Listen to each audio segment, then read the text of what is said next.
This world is not what you think it is. This world is not what you think it is. But this is a NASA technical manual. MIT, the Army Research Laboratory, flying over a flat, non-rotating Earth. Flat Earth with a flat Earth assumption. Non-rotating flat Earth. A flat, non-rotating Earth may be assumed. A flat and non-rotating, assuming a flat Earth. Flat, non-rotating Earth. A non-rotating Earth. Flat, non-rotating Earth. Validity of flat Earth based on a flat Earth assumption for a flat Earth and a flat atmosphere. Flat, non-rotating Earth.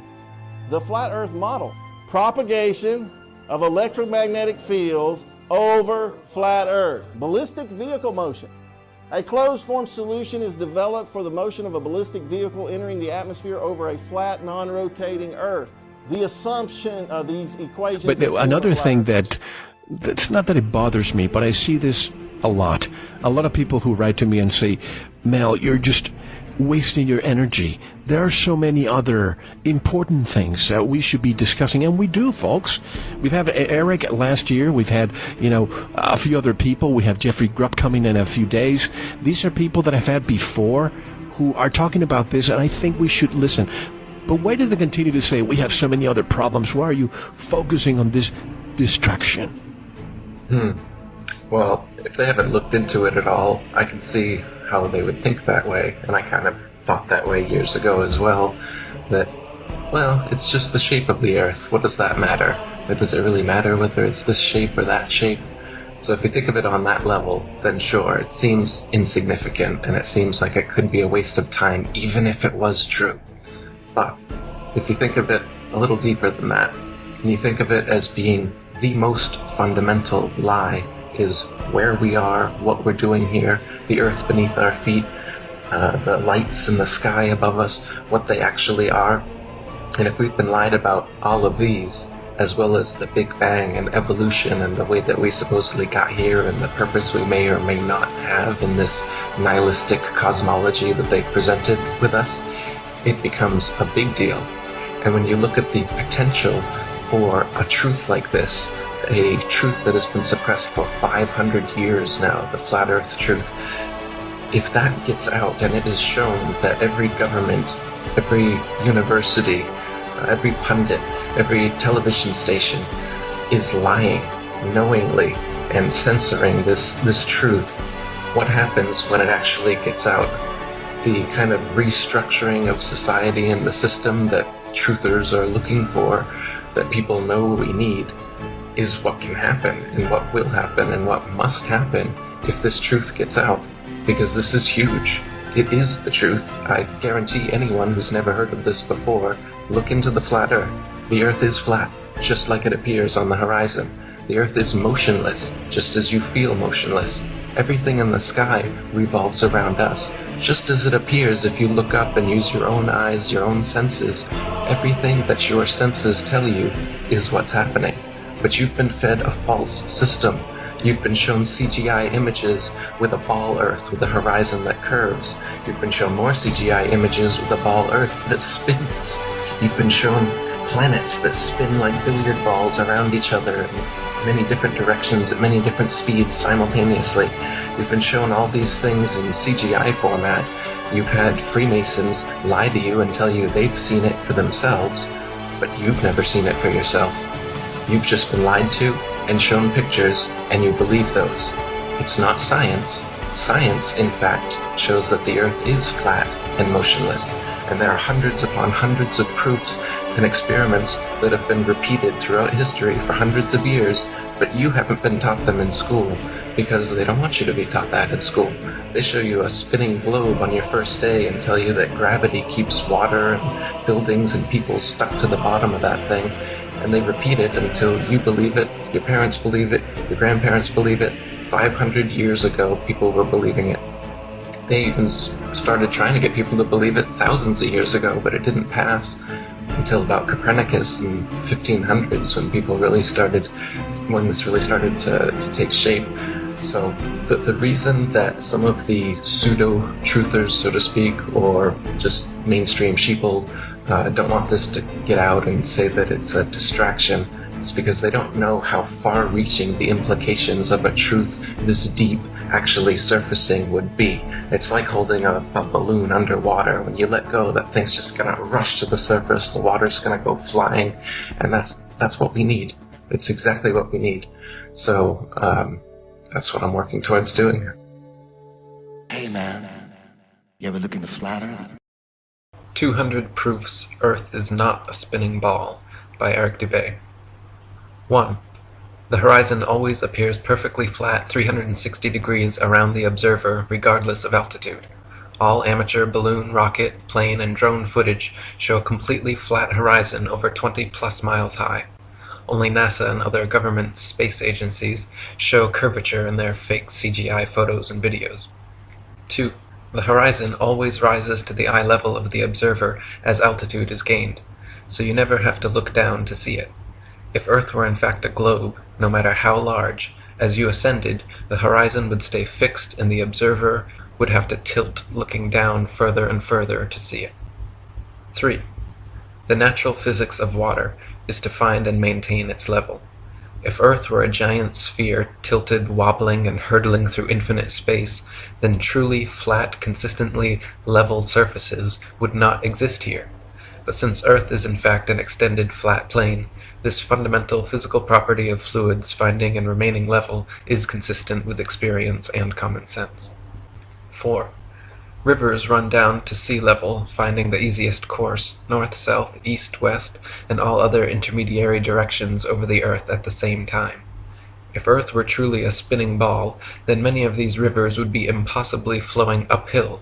For example, the Mississippi, in its 3,000 miles, would have to ascend 11 miles before reaching the Gulf of Mexico.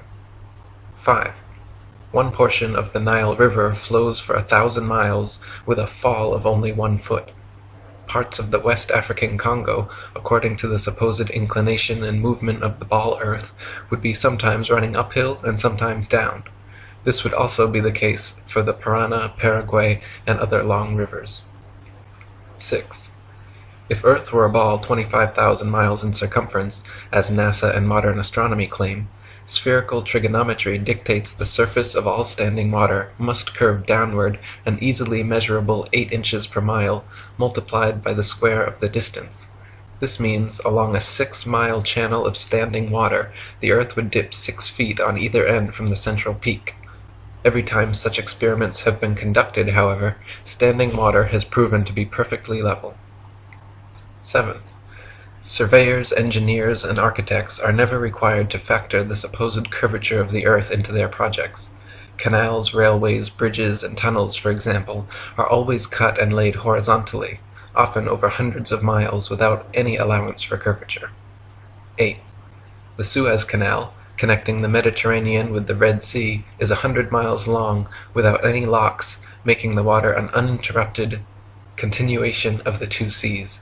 When constructed, the Earth's supposed curvature was not taken into account. It was dug along a horizontal datum line, 26 feet below sea level, passing through several lakes from one sea to the other, with the datum line and the water's surface running perfectly parallel over the 100 miles. 9. Engineer W. Winkler was published in the Earth Review regarding the Earth's supposed curvature, stating, "As an engineer of many years' standing, I saw that this absurd allowance is only permitted in school books. No engineer would dream of allowing anything of the kind. I have projected many miles of railways and many more of canals, and the allowance has not even been thought of, much less allowed for. This allowance for curvature means this, that it is 8 inches for the first mile of a canal and increasing at the ratio by the square of the distance in miles. Thus a small navigable canal for boats, say 30 miles long, will have, by the above rule, an allowance for curvature of 600 feet. Think of that, and then please credit engineers as not being quite such fools. Nothing of the sort is allowed. We no more think of allowing 600 feet for a line of 30 miles of railway or canal than of wasting our time trying to square the circle. 10.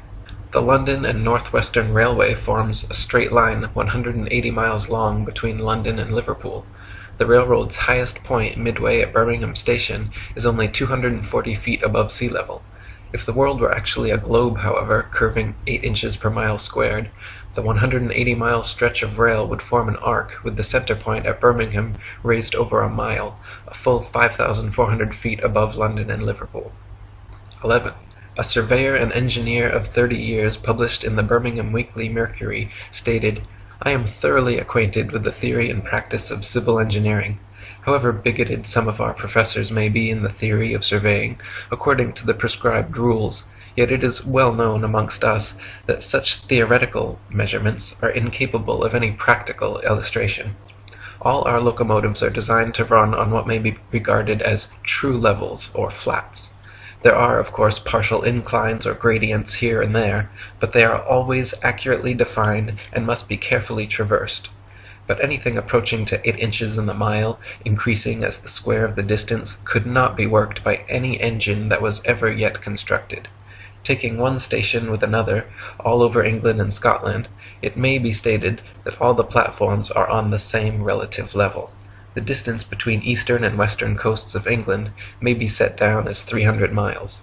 If the prescribed curvature was indeed as represented, the central stations at Rugby or Warwick ought to be close upon 3 miles higher than a cord drawn from the two extremities.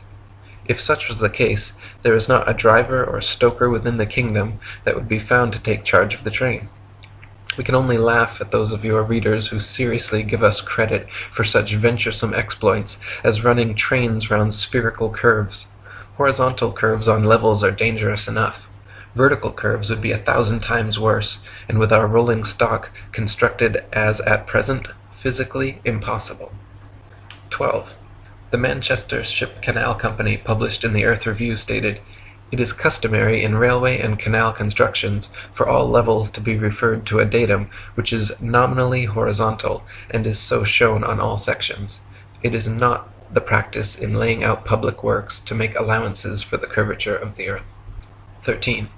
In a 19th century French experiment by M. Biot and Arago, a powerful lamp with good reflectors was placed on the summit of Desierto las Palmas in Spain, and able to be seen all the way from Capri on the island of Ibiza.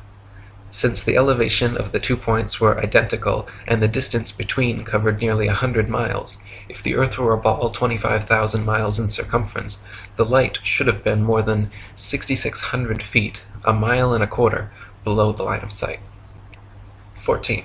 The Lieutenant Colonel Portlock experiment used oxyhydrogen Drummond's lights and heliostats to reflect the sun's rays across stations set up across 108 miles of St. George's Channel. If the Earth were actually a ball 25,000 miles in circumference, Portlock's light should have remained hidden under a mile and a half of curvature. 15. If the Earth were truly a sphere 25,000 miles in circumference, airplane pilots would have to constantly correct their altitudes downwards so as to not fly straight off into outer space. A pilot wishing to simply maintain their altitude at a typical cruising speed of 500 miles per hour would have to constantly dip their nose downwards and descend 2,777 feet, over half a mile, every minute. Otherwise, without compensation, in 1 hour's time, the pilot would find themselves 31.5 miles higher than expected. G'day guys. How you going? Just a fellow PPL, Oh, yes. you know, yeah, but yeah. Casey, how are you, mate? Nice to meet you. Pleased to meet you guys. Guys, I'm going to ask you a question. Yeah, I've been flying, Yeah. and I've come to the conclusion yeah. there is no curvature. I never allow for curvature. There's no way there's curvature. We're round and flat, aren't we? Definitely. We are, aren't we? Flat as a Thank pancake, you, mate. sir. Flat as a pancake. We're so, and the outer ring is south, Yeah, and so north must be in the middle, correct? possibly. That Yeah. would be the only way that a Yeah. magnetic compass works on a flat plane. Might be onto something there. Yeah, Might be but something. you're not having me on. We No, are. no, no, We're round and flat, Flat aren't as a we? pancake, mate. Yeah. There you go. Thank you, man. No worries. You made my day. Only the people at Jits don't know that. But, Yeah. yeah, well, There you you know, go. I tell a few people, especially some close mates, even Yeah, though yeah. even though I'm a pilot, Yeah. they laugh their heads off at me. That's Think I'm it. an absolute nut job. Ah. Nah. Hey, thanks, guys. No worries, mate. Cheers. Thank you. 16. The experiment known as Airy's failure proved that stars move relative to a stationary Earth and not the other way around. By first filling a telescope with water to slow down the speed of light inside, then calculating the tilt necessary to get the starlight directly down the tube, Airy failed to prove the heliocentric theory, since the starlight was already coming in the correct angle with no change necessary, and instead proved the geocentric model correct. 17. Olber's paradox states that if there were billions of stars, which are suns, the night sky would be filled completely with light. As Edgar Allan Poe said, "Were the succession of stars endless, then the background of the sky would present us a uniform luminosity, since there could exist absolutely no point in all that background at which would not exist a star." In fact, Olber's paradox is no more a paradox than George Airy's experiment was a failure. Both are actually excellent refutations of the heliocentric spinning ball Earth model. 18. The Michelson, Morley, and Sagnac experiments attempted to measure the change in speed of light due to Earth's assumed motion through space. After measuring in every possible different direction in various locations, they failed to detect any significant change whatsoever, again proving the stationary geocentric model. 19. Tycho Brahe famously argued against the heliocentric theory in his time, positing that if the Earth revolved around the Sun, the change in relative position of the stars after 6 months' orbital motion could not fail to be seen. He argued that the stars should seem to separate as we approach and come together as we recede. In actual fact, however, after 190 million miles of supposed orbit around the Sun, not a single inch of parallax can be detected in the stars, proving that we have not moved at all. 20. If Earth were truly constantly spinning eastwards at over 1,000 miles per hour, vertically fired cannonballs and other projectiles should fall significantly due west. In actual fact, however, when this has been tested, vertically fired cannonballs shoot upwards an average of 14 seconds ascending, 14 seconds descending, and fall back to the ground no more than 2 feet away from the cannon, often directly back into the muzzle. 21.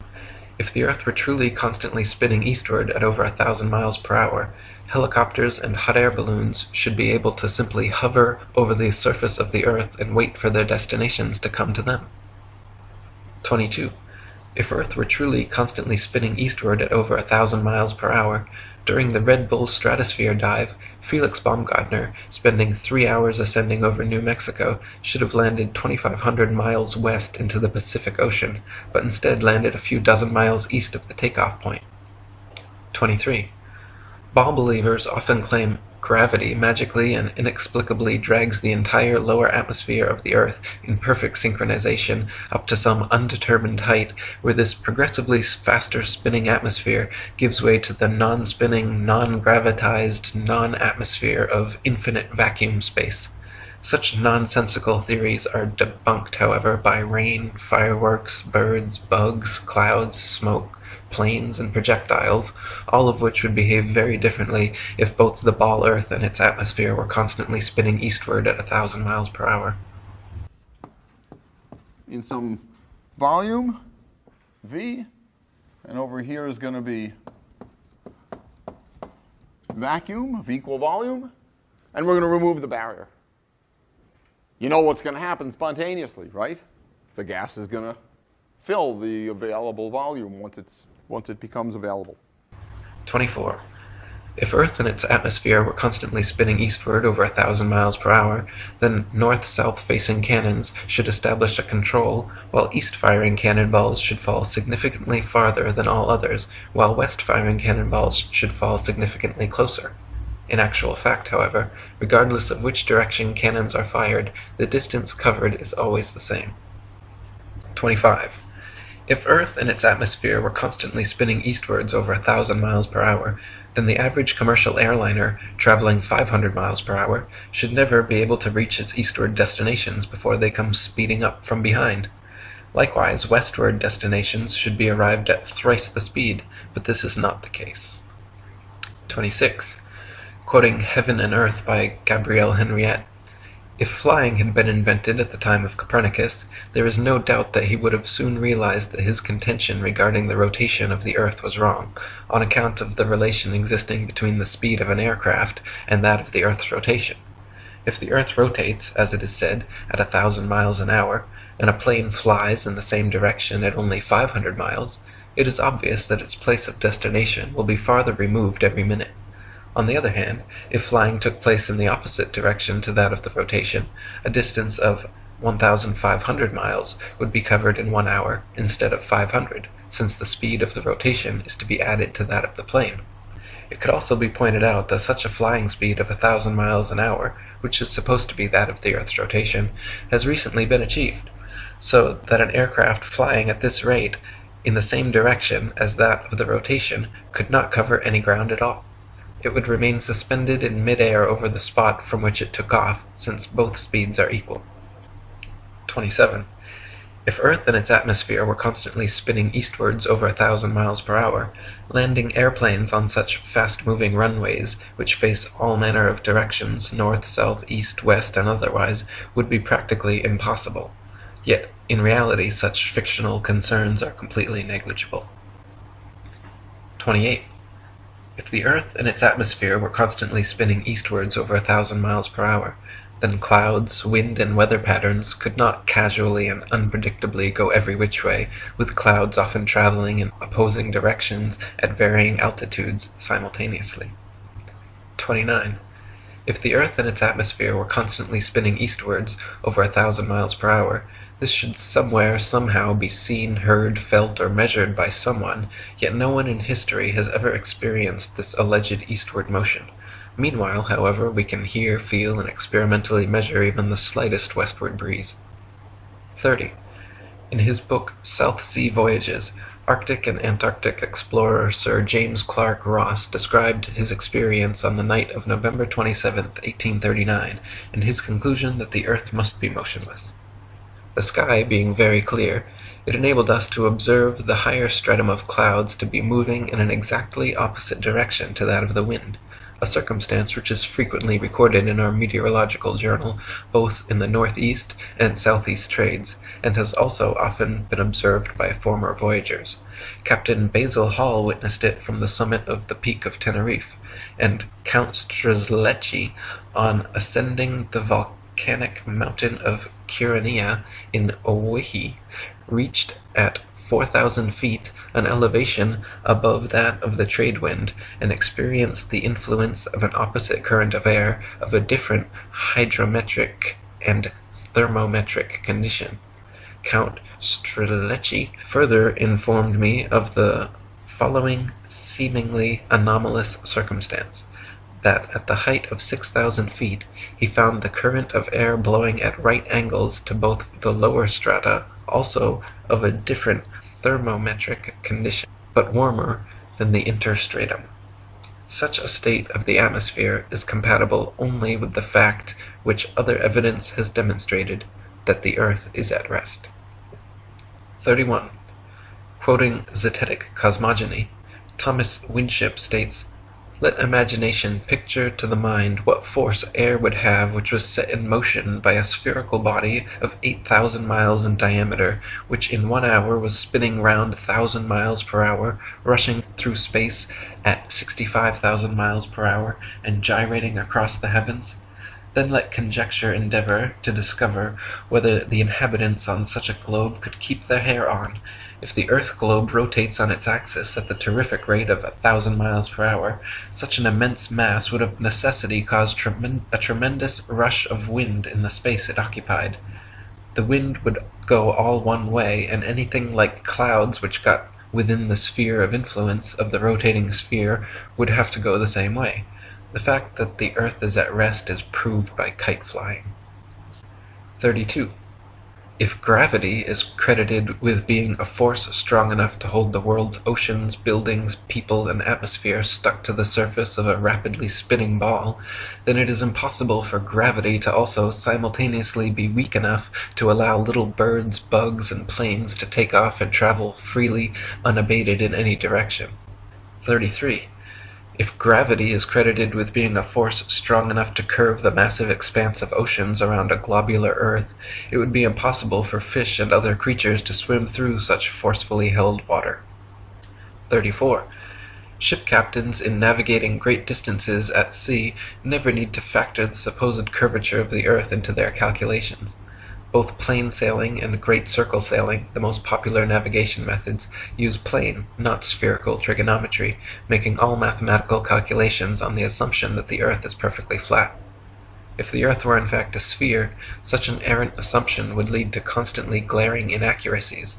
Plane sailing has worked perfectly fine in both theory and practice for thousands of years, however, and plane trigonometry has time and again proven more accurate than spherical trigonometry in determining distances across the oceans. 35. If the Earth were truly a globe, then every line of latitude south of the equator would have to measure a gradually smaller and smaller circumference the farther south traveled. If, however, the Earth is an extended plane, then every line of latitude south of the equator should measure a gradually larger and larger circumference the farther south traveled. The fact that many captains navigating south of the equator, assuming the globular theory, have found themselves drastically out of reckoning, more so the farther south traveled, testifies to the fact that Earth is not a ball. 36. During Captain James Clark Ross's voyages around the Antarctic circumference, he often wrote in his journal, perplexed at how they routinely found themselves out of accordance with their charts, stating that they found themselves an average of 12 to 16 miles outside their reckoning every day, later on further south as much as 29 miles. 37. Lieutenant Charles Wilkes commanded a United States Navy exploration expedition to the Antarctic from 1838 to 1842, and in his journals also mentioned being consistently east of his reckoning, sometimes over 20 miles in less than 18 hours. 38. To quote Reverend Thomas Milner, in the southern hemisphere, navigators to India have often fancied themselves east of the Cape when still west, and have been driven ashore on the African coast, which, according to their reckoning, lay behind them. This misfortune happened to a fine frigate, the Challenger, in 1845. How came Her Majesty's ship Conqueror to be lost? How have so many other noble vessels, perfectly sound, perfectly manned, perfectly navigated, been wrecked in calm weather, not only in dark night or in a fog, but in broad daylight and sunshine? In the former case, upon the coasts, in the latter upon sunken rocks, from being out of reckoning? The simple answer is that Earth is not a ball. 39.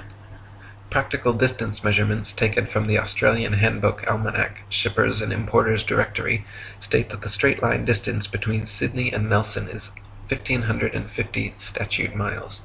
Their given difference in longitude is 22 degrees, 2 minutes, and 14 seconds.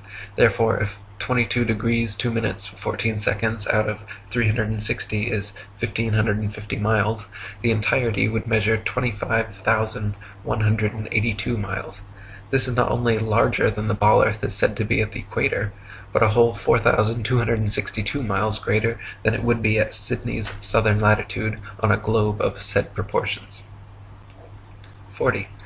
From near Cape Horn, Chile, to Port Phillip in Melbourne, Australia, the distance is 10,500 miles, or 143 degrees of longitude away. Factoring in the remaining degrees to 360 makes for a total distance of 26,430 miles around this particular latitude, which is over 1,500 miles wider than the Earth is supposed to be at the equator, and many more thousands of miles wider than it is supposed to be at such southern latitudes. 41. Similar calculations made from the Cape of Good Hope, South Africa to Melbourne, Australia, at an average latitude of 35.5 degrees south, have given an approximate figure of over 25,000 miles, which is again equal to or greater than the Earth's supposed greatest circumference at the equator. Calculations from Sydney, Australia to Wellington, New Zealand, at an average of 37.5 degrees south, have given an approximate circumference of 25,500 miles, greater still. According to the ball Earth theory, the circumference of the Earth at 37.5 degrees southern latitude should be only 19,757 statute miles, almost 6,000 miles less than such practical measurements. 42. In the ball Earth model, Antarctica is an ice continent which covers the bottom of the ball from 78 degrees south latitude to 90 and is therefore not more than 12,000 miles in circumference. Many early explorers, including Captain Cook and James Clark Ross, however, in attempting Antarctic circumnavigation, took 3 to 4 years and clocked 50 to 60,000 miles around. The British ship Challenger also made an indirect but complete circumnavigation of Antarctica, traversing 69,000 miles. This is entirely inconsistent with the ball model. 43. If Earth was a ball, there are several flights in the southern hemisphere which would have their quickest, straightest path over the Antarctic continent, such as Santiago, Chile, to Sydney, Australia. Instead of taking the shortest, quickest route in a straight line over Antarctica, all such flights detour all manner of directions away from Antarctica, instead claiming the temperatures too cold for airplane travel.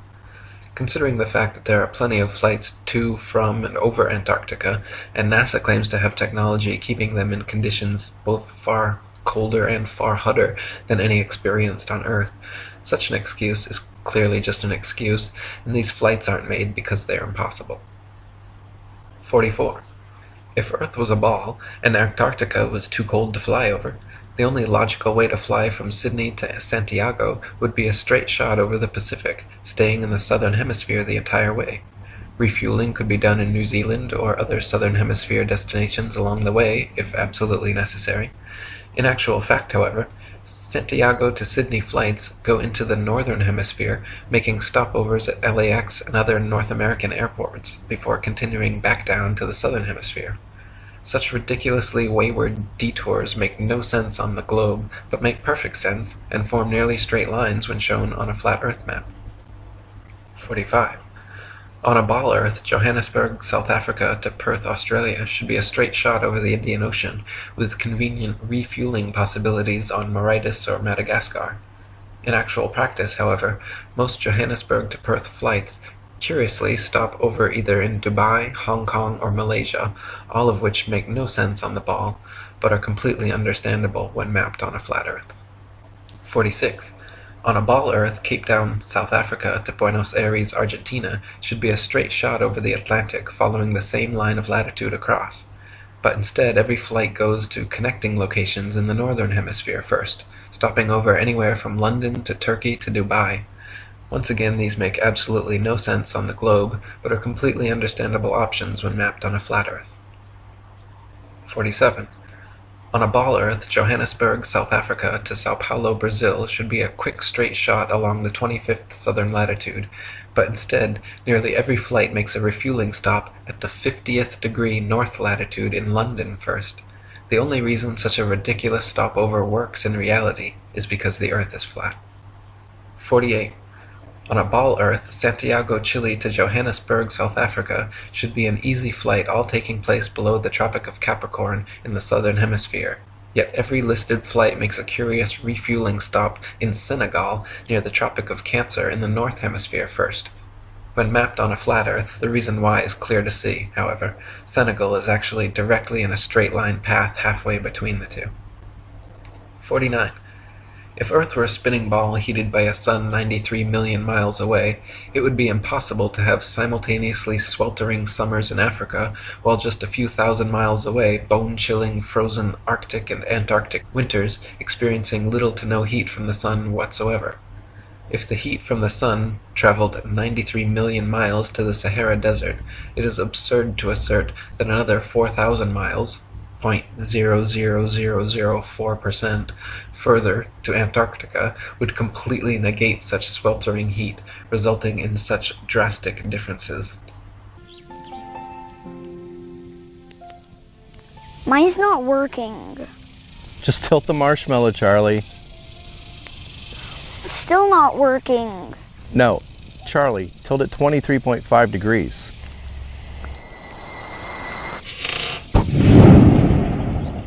Oh yeah. There we go. Warning. Ball, Earth, logic. Ball Earth logic is highly contagious. If you encounter Ball Earth logic, immediately research Flat Earth. Ooh, ouch! Charlie, that really hurt! Charlie tilted me. And that really hurt, Charlie. And it's still hurting. 50.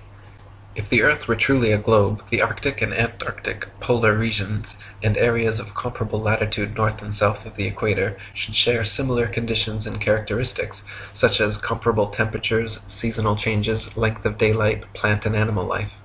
In reality, however, the Arctic and Antarctic regions and areas of comparable latitude north and south of the equator differ greatly in many ways, entirely inconsistent with the Ball model and entirely consistent with the flat model. 51. Antarctica is by far the coldest place on Earth, with an average annual temperature of approximately minus 57 degrees Fahrenheit and a record low of minus 135.8. The average annual temperature at the North Pole, however, is a comparatively warm 4 degrees. Throughout the year, temperatures in the Antarctic vary less than half the amount at comparable Arctic latitudes. The northern Arctic region enjoys moderately warm summers and manageable winters, whereas the southern Antarctic region never even warms enough to melt the perpetual snow and ice. On a tilting, wobbling ball Earth spinning uniformly around the sun, Arctic and Antarctic temperatures and seasons should not vary so greatly. 52. Iceland, at 65 degrees north latitude, is home to 870 species of native plants and abundant various animal life. Compare this with the Isle of Georgia at just 54 degrees south latitude, where there are only 18 species of native plants and animal life is almost non-existent. The same latitude as Canada or England in the north, where dense forests of various tall trees abound, the infamous Captain Cook wrote of Georgia that he was unable to find a single shrub large enough to make a toothpick. Cook wrote, "Not a tree was to be seen. The lands which lie to the south are doomed by nature to perpetual frigidness, never to feel the warmth of the sun's rays, whose horrible and savage aspect I have not words to describe. Even marine life is sparse in certain tracts of vast extent, and the sea-bird is seldom observed flying over such lonely wastes.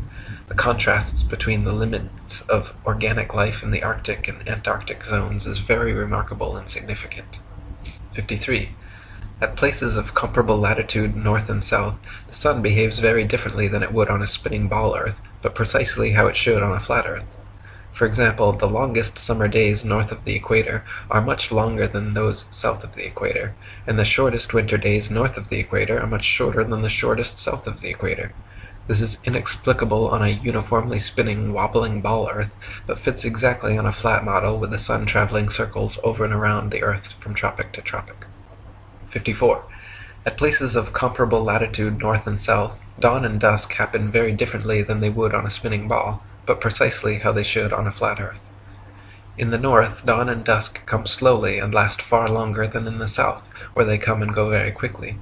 Certain places in the north twilight can last for over an hour, while at comparable southern latitudes, within a few minutes the sunlight completely disappears. This is inexplicable on a uniformly spinning, wobbling ball Earth, but is exactly what is expected on a flat Earth with the sun traveling faster, wider circles over the south and slower, narrower circles over the north. 55. If the sun circles over and around the Earth every 24 hours, steadily traveling from tropic to tropic every 6 months, it follows that the northern central region would annually receive far more heat and sunlight than the southern circumferential region. Since the sun must sweep over the larger southern region in the same 24 hours it has to pass over the smaller northern region, its passage must necessarily be proportionally faster as well. This perfectly explains the differences in Arctic and Antarctic temperatures, seasons, length of daylight, plant and animal life. This is why the Antarctic morning dawn and evening twilight are very abrupt compared with the north, and this explains why many midsummer Arctic nights the sun does not set at all. 56. The midnight sun is an Arctic phenomenon occurring annually during the summer solstice, where for several days straight, an observer significantly far enough north can watch the sun traveling circles overhead, rising and falling in the sky throughout the day, but never fully setting for upwards of 72 plus hours. If the Earth were actually a spinning globe revolving around the sun, the only place such a phenomenon as the midnight sun could be observed would be at the poles. Any other vantage point from 89 degrees latitude downwards could never, regardless of any tilt or inclination, see the sun for 24 hours straight. To see the sun for an entire revolution on a spinning globe at a point other than the poles, you would have to be looking through miles and miles of land and sea for part of the revolution. 57. The establishment claims the midnight sun is experienced in Antarctica, but they conveniently do not have any uncut videos showing this, nor do they allow independent explorers to travel to Antarctica during the winter solstice to verify or refute these claims. Conversely, there are dozens of uncut videos publicly available showing the Arctic midnight sun, and it has been verified beyond any shadow of a doubt. 58. The Royal Belgian Geographical Society, in their Expedition Antarctique Belge, recorded that during the most severe part of the Antarctic winter, from 71 degrees south latitude onwards, the sun sets on May 17th and is not seen above the horizon again until July 21st. This is completely at odds with the ball Earth theory, but easily explained by the flat Earth model. The midnight sun is seen from high altitudes in extreme northern latitudes during Arctic summer because the sun, at its innermost cycle, is circling tightly enough around the polar center that it remains visible above the horizon for someone at such a vantage point. Likewise, in extreme southern latitudes during Arctic summer, the sun completely disappears from view for over 2 months, because there, at the northern tropic, the innermost arc of its boomerang journey, the sun is circling the northern center too tightly to be seen from the southern circumference. 59. Quoting Gabrielle Henriette, "The theory of the rotation of the Earth may once and for all be definitely disposed of as impracticable by pointing out the following inadvertence. It is said that the rotation takes 24 hours and that its speed is uniform, in which case, necessarily, days and nights should have an identical duration of 12 hours each all the year round. The sun should invariably rise in the morning and set in the evening at the same hours, with the result that it would be the equinox every day from the 1st of January to the 31st of December. One should stop and reflect on this before saying that the Earth has a movement of rotation. How does the system of gravitation account for the seasonal variations in the length of days and nights if the Earth rotates at a uniform speed in 24 hours? 60. Anyone can prove the sea horizon perfectly straight and the Earth perfectly flat using nothing more than a level, tripods, and a wooden plank. At any altitude above sea level, simply fix a 6 to 12 foot long smooth leveled board edgewise upon tripods and observe the skyline from eye level behind it. The distant horizon will always appear perfectly level with the upper edge of the board. Furthermore, if you move in a half circle from one end of the board to the other, whilst observing the skyline over the upper edge, you will be able to trace a clear, flat 10 to 20 miles depending on your altitude. This would be impossible if the Earth were a globe 25,000 miles in circumference. The horizon would align over the center of the board, but then gradually, noticeably decline towards the extremities. Just 10 miles on each side would necessitate an easily visible curvature of 66.6 feet from each end to the center. 61. If the Earth were actually a big ball 25,000 miles in circumference, the horizon would be noticeably curved even at sea level, and everything on or approaching the horizon would appear to tilt backwards slightly from your perspective. Distant buildings along the horizon would all look like leaning towers of Pisa falling away from the observer. A hot air balloon taking off, then drifting steadily away from you, on a ball Earth would slowly and constantly appear to lean back more and more the farther away it flew, the bottom of the basket coming gradually into view as the top of the balloon disappears from sight. In reality, however, buildings, balloons, trees, people, anything and everything at right angles to the ground and horizon remain so, regardless the distance or height of the observer. 62. Samuel Rowbotham's experiments at the Old Bedford level proved conclusively the canal's water to be completely flat over a 6-mile stretch. First, he stood in the canal with his telescope held 8 inches above the surface of the water. Then his friend in a boat with a 5-foot-tall flag sailed the 6 miles away. If Earth were a ball 25,000 miles in circumference, the 6-mile stretch of water should have comprised an arc exactly 6 feet high in the middle, so the entire boat and flag should have ultimately disappeared, when in fact the entire boat and flag remained visible at the same height for the entire journey. 63.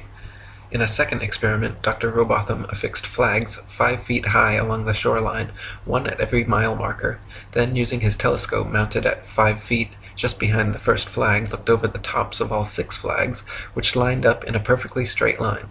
If the Earth were a ball 25,000 miles in circumference, the flags should have progressively dipped down after the first establishing line of sight, the second would have descended 8 inches, 32 inches for the third, 6 feet for the fourth, 10 feet 8 inches for the fifth, and 16 feet 8 inches for the 6th. 64. Quoting Earth Not a Globe by Samuel Rowbotham, "It is known that the horizon at sea, whatever distance it may extend to the right and left of the observer on land, always appears as a straight line. The following experiment has been tried in various parts of the country. At Brighton, on a rising ground near the race course, 2 poles were affixed in the earth 6 yards apart and directly opposite the sea. Between these poles a line was tightly stretched parallel to the horizon. From the center of the line the view embraced not less than 20 miles on each side, making a distance of 40 miles. A vessel was observed sailing directly westwards. The line cut the rigging a little above the bulwarks, which it did for several hours, or until the vessel had sailed the whole distance of 40 miles. The ship coming into view from the east would have to ascend an inclined plane for 20 miles until it arrived at the center of the arc, whence it would have to descend for the same distance. The square of 20 miles multiplied by 8 inches gives 266 feet as the amount the vessel would be below the line at the beginning and at the end of the 40 miles. 65. Also quoting Dr. Rowbotham, "On a shore near Waterloo, a few miles to the north of Liverpool, a good telescope was fixed at an elevation of 6 feet above the water. It was directed to a large steamer just leaving the River Mersey and sailing out to Dublin. Gradually the masthead of the receding vessel came nearer to the horizon, until at length, after more than 4 hours had elapsed, it disappeared.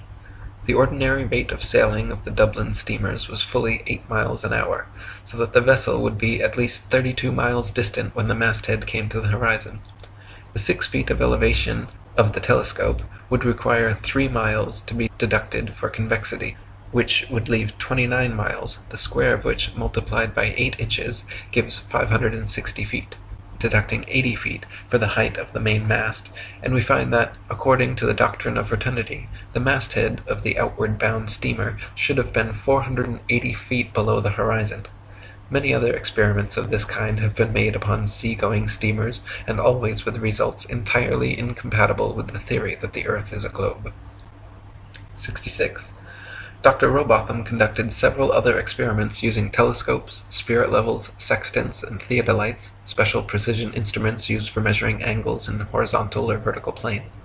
By positioning them at equal heights, aimed at each other successively, he proved over and over the earth to be perfectly flat for miles without a single inch of curvature. His findings caused quite a stir in the scientific community, and thanks to 30 years of his efforts, the shape of the earth became a hot topic of debate around the turn of the 19th century.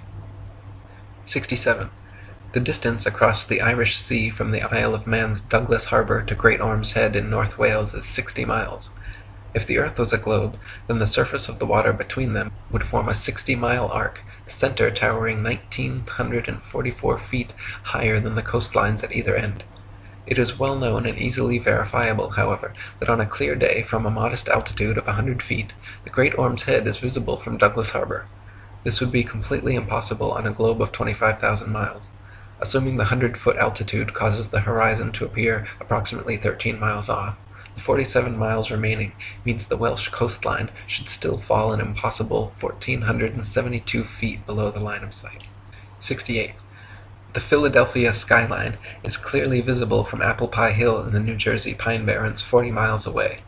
If Earth were a ball 25,000 miles in circumference, factoring in the 205-foot elevation of Apple Pie Hill, the Philly skyline should remain well hidden beyond 335 feet of curvature. 69. The New York City skyline is clearly visible from Harriman State Park's Bear Mountain 60 miles away. If Earth were a ball 25,000 miles in circumference, viewing from Bear Mountain's 1,283-foot summit, the Pythagorean theorem determining distance to the horizon being 1.23 times the square root of the height in feet, the New York City skyline should be invisible behind 170 feet of curved earth. 70. From Washington's Rock in New Jersey, at just a 400-foot elevation, it is possible on a clear day to see the skylines of both New York and Philadelphia in opposite directions at the same time, covering a total distance of 120 miles. If Earth were a ball 25,000 miles in circumference, both of these skylines should be hidden behind over 800 feet of Earth's curvature. Muir State Park. This is from Joshua Nowicki, and what you're seeing here is a mirage. We typically would not be able to see this from the Lake Michigan shore. We talked about this last night.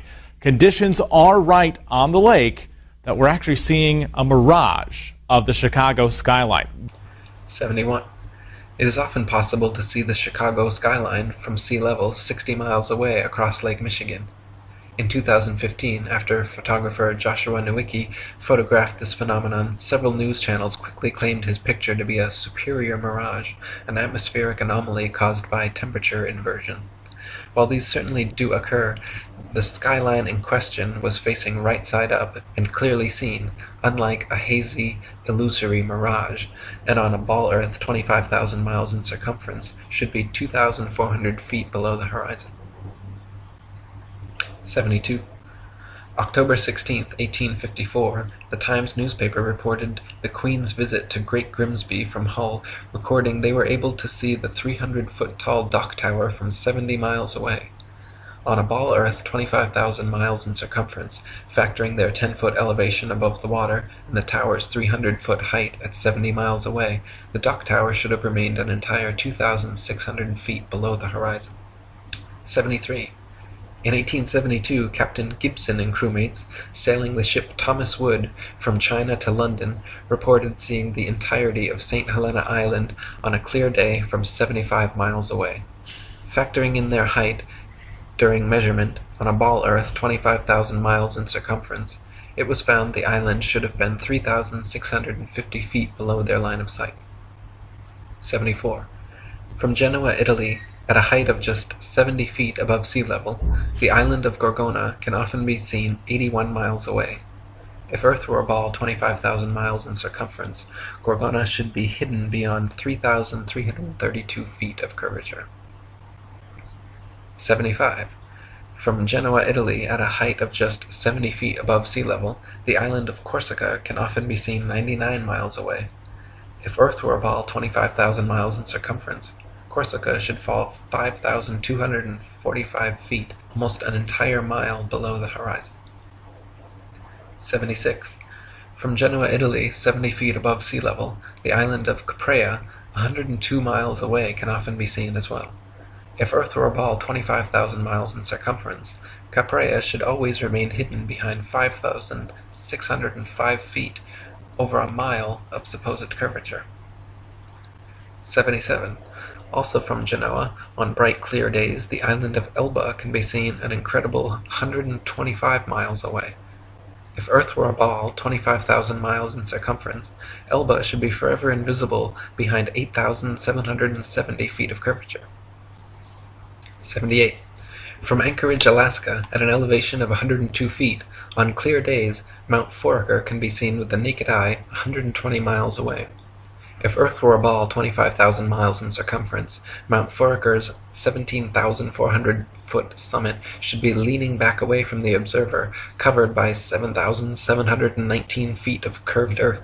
In reality, however, the entire mountain can be quite easily seen standing straight from base to summit. 79.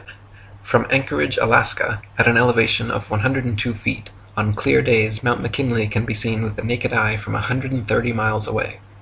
If Earth were a ball 25,000 miles in circumference, Mount McKinley's 20,320-foot summit should be leaning back away from the observer and almost half covered by 9,220 feet of curved earth. In reality, however, the entire mountain can be quite easily seen standing straight from base to summit. 80. In Chambers' Journal, February 1895, a sailor near Mauritius in the Indian Ocean reported having seen a vessel which turned out to be an incredible 200 miles away. The incident caused much heated debate in nautical circles at the time, gaining further confirmation in Aden, Yemen, where another witness reported seeing a missing Bombay steamer from 200 miles away. He correctly stated the precise appearance, location, and direction of the steamer, all later corroborated and confirmed correct by those on board. Such sightings are absolutely inexplicable if the Earth were actually a ball 25,000 miles around, as ships 200 miles distant would have to fall approximately 5 miles below line of sight. 81. The distance from which various lighthouse lights around the world are visible at sea far exceeds what could be found on a ball Earth 25,000 miles in circumference. For example, the Dunkirk light in southern France, at an altitude of 194 feet, is visible from a boat 10 feet above sea level, 28 miles away. Spherical trigonometry dictates that if the Earth was a globe with the given curvature of 8 inches per mile squared, this light should be hidden 190 feet below the horizon. 82. The Port Nicholson light in New Zealand is 420 feet above sea level and visible from 35 miles away, where it should be 220 feet below the horizon. 83. The Icaro light in Norway is 154 feet above high water and visible from 28 statute miles, where it should be 230 feet below the horizon. 84. The light at Madras on the Esplanade is 132 feet high and visible from 28 miles away, where it should be 250 feet below the line of sight. 85. The Cordonan light on the west coast of France is 207 feet high and visible from 31 miles away, where it should be 280 feet below the line of sight. 86. The light at Cape Bonavista, Newfoundland is 150 feet above sea level and visible at 35 miles, where it should be 491 feet below the horizon. 87. The lighthouse steeple of St. Botolph's Parish Church in Boston is 290 feet tall and visible from over 40 miles away, where it should be hidden a full 800 feet below the horizon. 88. The Isle of Wight Lighthouse in England is 180 feet high and can be seen up to 42 miles away, a distance at which modern astronomers say the light should fall 996 feet below the line of sight. 89. The Cape Legolas Lighthouse in South Africa is 33 feet high, 238 feet above sea level, and can be seen for over 50 miles. If the world were a globe, this light would fall 1,400 feet below an observer's line of sight. 90. The Statue of Liberty in New York stands 326 feet above sea level, and on a clear day can be seen as far as 60 miles away. If the Earth were a globe, that would put Lady Liberty at an impossible 2,074 feet below the horizon. 91. The lighthouse at Port Said, Egypt, at an elevation of only 60 feet, has been seen an astonishing 58 miles away, where, according to modern astronomy, it should be 2,182 feet below the line of sight. 92. The Notre Dame Antwerp spire stands 403 feet high from the foot of the tower, with Strasbourg measuring 468 feet above sea level. With the aid of a telescope, ships can be distinguished on the horizon, and captains declare they can see the cathedral spire from an amazing 150 miles away. If the Earth were a globe, however, at that distance the spire should be an entire mile, 5,280 feet below the horizon. 93. The St. George's Channel between Holyhead and Kingstown Harbour near Dublin is 60 miles across. When halfway across, a ferry passenger will notice behind them the light on Holyhead Pier, as well as in front of them the Poolbeg light in Dublin Bay. The Holyhead Pier light is 44 feet high, while the Poolbeg lighthouse 68 feet. Therefore, a vessel in the middle of the channel, 30 miles from either side, standing on a deck 24 feet above the water, can clearly see both lights. On a ball Earth 25,000 miles in circumference, however, both lights should be hidden well below both horizons by over 300 feet. 94. From the highland near Portsmouth Harbour in Hampshire, England, looking across Spithead to the Isle of Wight, the entire base of the island, where water and land come together, composes a perfectly straight line 22 statute miles long. According to the ball Earth theory, the Isle of Wight should decline 80 feet from the center on each side to account for the necessary curvature. The crosshairs of a good theodolite directed there, however, have repeatedly shown the land and water line to be perfectly level.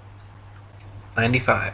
On a clear day from the High Head near Douglas Harbour on the Isle of Man, the whole length of the coast of North Wales is often plainly visible to the naked eye. From the point of Ayr at the mouth of the River Dee to Holyhead comprises a 50-mile stretch which has also been repeatedly found to be perfectly horizontal. If the Earth actually had curvature of 8 inches per mile squared, as NASA and modern astronomy claim, the 50-mile length of Welsh coast seen along the horizon in Liverpool Bay would have to decline from the center point an easily detectable 416 feet on each side. 96. from 100 Proofs the Earth is Not a Globe by William Carpenter. If we take a journey down Chesapeake Bay by night, we shall see the light exhibited at Sharp's Island for an hour before the steamer gets to it. We may take up a position on deck so that the rail of the vessel's side will be in a line with the light and in the line of sight, and we shall find that in the whole journey the light won't vary in the slightest degree in its apparent elevation. But say that a distance of 13 miles has been traversed, the astronomer's theory of curvature demands a difference, one way or the other, in the apparent elevation of the light of 112 feet 8 inches. Since, however, there is not a difference of 100 hairs' breadths, we have a plain proof that the water of the Chesapeake Bay is not curved, which is a proof that the Earth is not a globe. 97. NASA and modern astronomy say the Earth is a giant ball tilted back, wobbling and spinning 1,000 miles per hour around its central axis, traveling 67,000 miles per hour circles around the Sun, spiraling 500,000 miles per hour around the Milky Way, while the entire galaxy rockets a ridiculous 670 million miles through the universe, with all of these motions originating from an alleged Big Bang cosmogenic explosion 14 billion years ago. That's a grand total of 67,568,000 miles per hour in several different directions we're all supposedly speeding along at simultaneously, yet no one has ever seen, felt, heard, measured, or proven a single one of these motions to exist whatsoever. 98. NASA and modern astronomy say Polaris, the North Pole star, is somewhere between 323 and 434 light-years, or about 2 quadrillion miles, away from us. Firstly, note that is between 1,938,000,000,000,000,000 to 2,604,000,000,000,000,000 miles, making a difference of over 600 trillion miles. If modern astronomy cannot even agree on the distance to stars within hundreds of trillions of miles, perhaps their science is flawed and their theory needs re-examining. However, even granting them their obscurely distant stars, it is impossible for heliocentrists to explain how Polaris manages to always remain perfectly aligned straight above the North Pole throughout Earth's various alleged tilting, wobbling, rotating, and revolving motions. 99.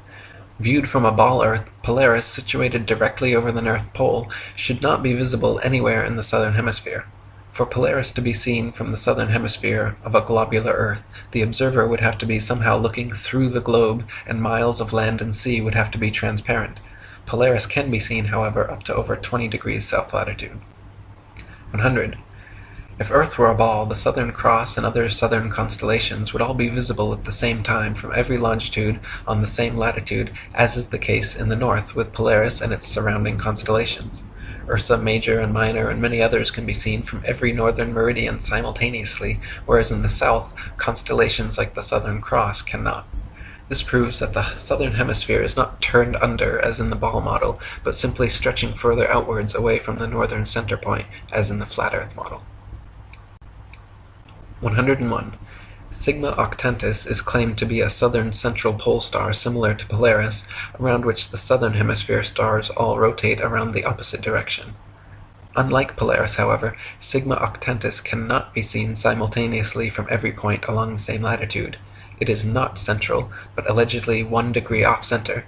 It is not motionless, and in fact cannot be seen at all using publicly available telescopes. There is legitimate speculation regarding whether Sigma Octantis even exists. Either way, the direction in which stars move overhead is based on perspective and the exact direction you're facing, not which hemisphere you're in. 102.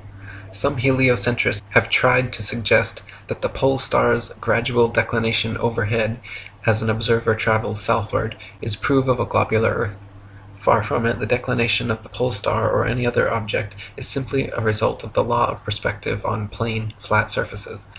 The law of perspective dictates that the angle and height at which an object is seen diminishes the farther one recedes from the object, until at a certain point the line of sight and the seemingly uprising surface of the Earth converges to a vanishing point, i.e. the horizon line, beyond which the object is invisible.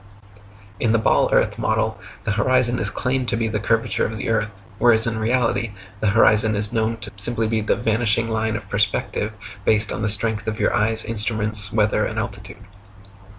103. There are several constellations which can be seen from far greater distances over the face of the Earth than should be possible if the world were a rotating, revolving, wobbling ball. For instance, Ursa Major, very close to Polaris, can be seen from 90 degrees north latitude, the North Pole, all the way down to 30 degrees south latitude. For this to be possible on a ball Earth, the southern observers would have to be seeing through hundreds or thousands of miles of bulging Earth to the northern sky. 104.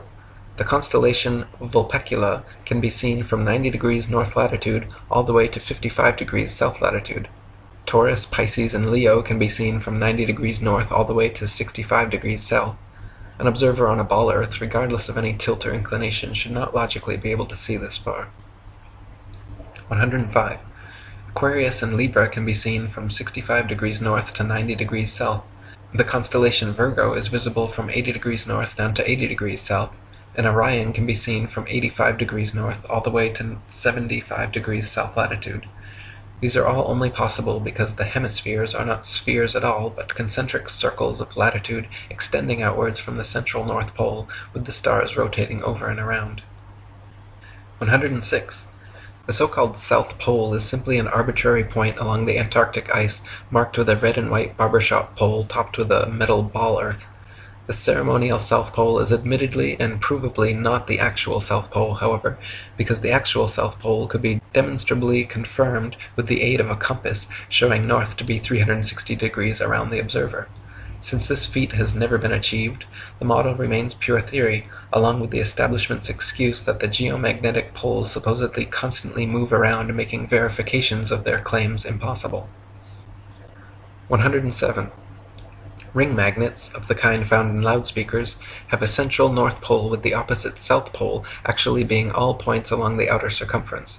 This perfectly demonstrates the magnetism of our flat Earth, whereas the alleged source of magnetism in the ball Earth model is emitted from a hypothetical molten magnetic core in the center of the ball, which they claim conveniently causes both poles to constantly move, thus evading independent verification at their two ceremonial poles.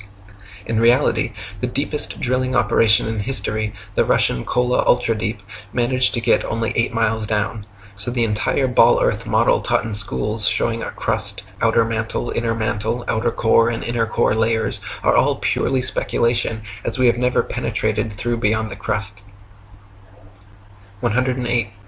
The mariner's compass is an impossible and nonsensical instrument for use on a ball Earth.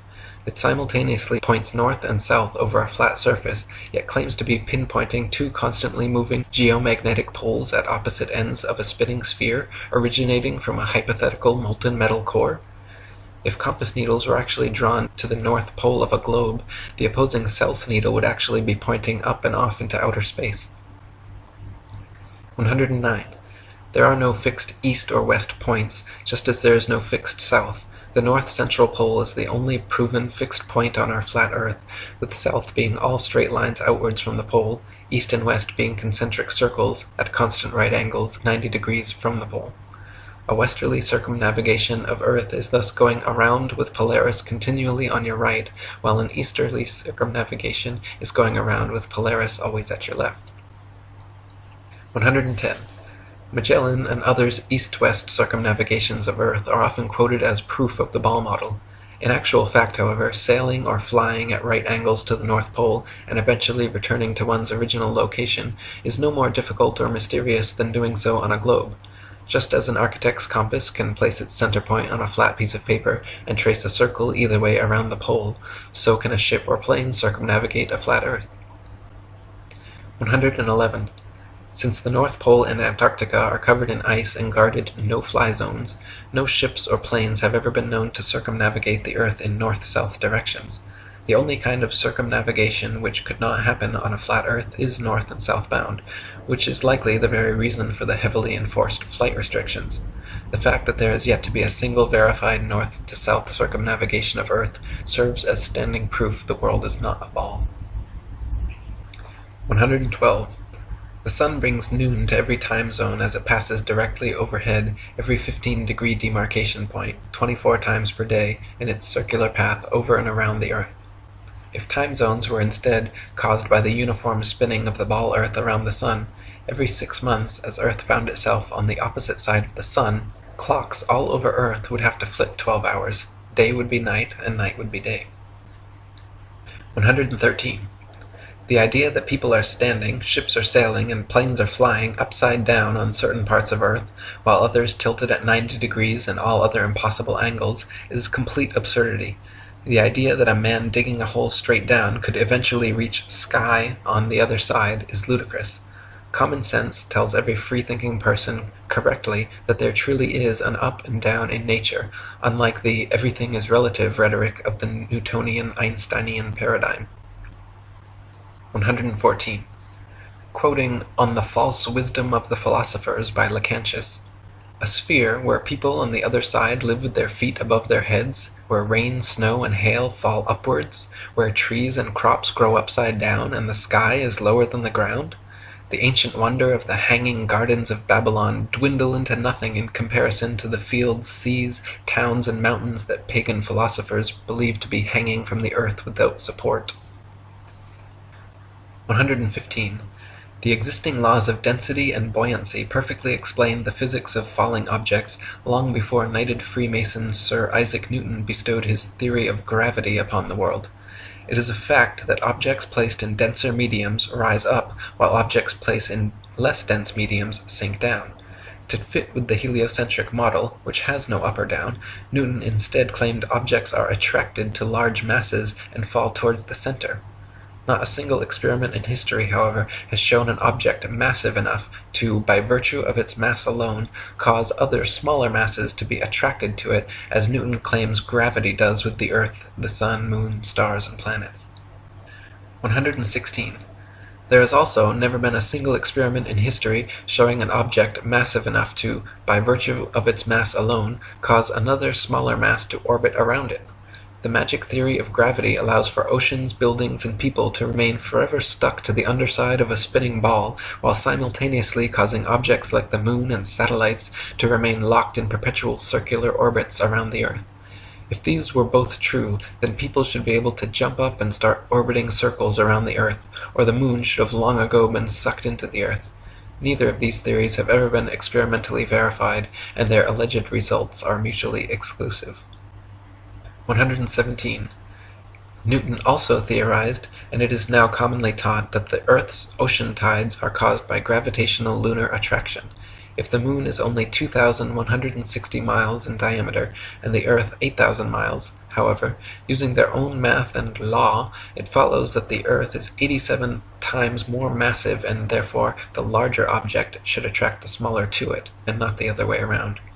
If the Earth's greater gravity is what keeps the moon in orbit, it is impossible for the moon's lesser gravity to supersede the Earth's gravity, especially at Earth's sea level, where its gravitational attraction would even further out-trump the moon's.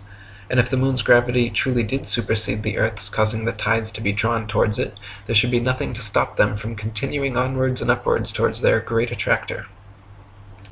118. Furthermore, the velocity and path of the moon are uniform, and should therefore exist a uniform influence on the Earth's tide, when in actuality Earth's tides vary greatly and do not follow the moon. Earth's lakes, ponds, marshes, and other inland bodies of water also inexplicably remain forever outside the moon's gravitational grasp. If gravity was truly drawing Earth's oceans up to it, all lakes, ponds, and other bodies of standing water should certainly have tides as well. 119. It is claimed that the other planets are spheres, and so therefore Earth must also be a sphere. Firstly, Earth is a plane, not a planet, so the shape of these planets in the sky have no bearing on the shape of the Earth beneath our feet. Secondly, these planets have been known for thousands of years around the world as wandering stars, since they differ from the other fixed stars in their relative motions only. When looked at with an unprejudiced naked eye or through a telescope, the fixed and wandering stars appear as luminous disks of light, not spherical terra firma. The pictures and videos shown by NASA of spherical terra firma planets are all clearly fake computer-generated images and not photographs. 120. The etymology of the word planet actually comes from the late Old English planet, or from Old French planet, from Latin planeta, from Greek planetes, planetae, wandering stars, or to wander of unknown origin, to spread, or notion of spread out, from Latin planum, flat surface, plane, level, plane. They just added a T to our Earth plane, and everyone bought it. 121. When you observe the sun and moon, you see two equally sized equidistant circles tracing similar paths at similar speeds around a flat stationary Earth. The experts at NASA, however, claim your common sense everyday experience is false on all counts. To begin with, they say the Earth is not flat but a big ball, not stationary but spinning around 19 miles per second. They say the sun does not revolve around the Earth as it appears, but Earth revolves around the sun. The moon, on the other hand, does revolve around the Earth, though not east to west as it appears, rather west to east, and the sun is actually 400 times larger than the moon and 400 times farther away. You can clearly see they are the same size and distance. You can see the Earth is flat, you can feel the Earth is stationary, but according to the gospel of modern astronomy, you are wrong and a simpleton worthy of endless ridicule if you dare to trust your own eyes and experience. 122. Quoting Alan Daves.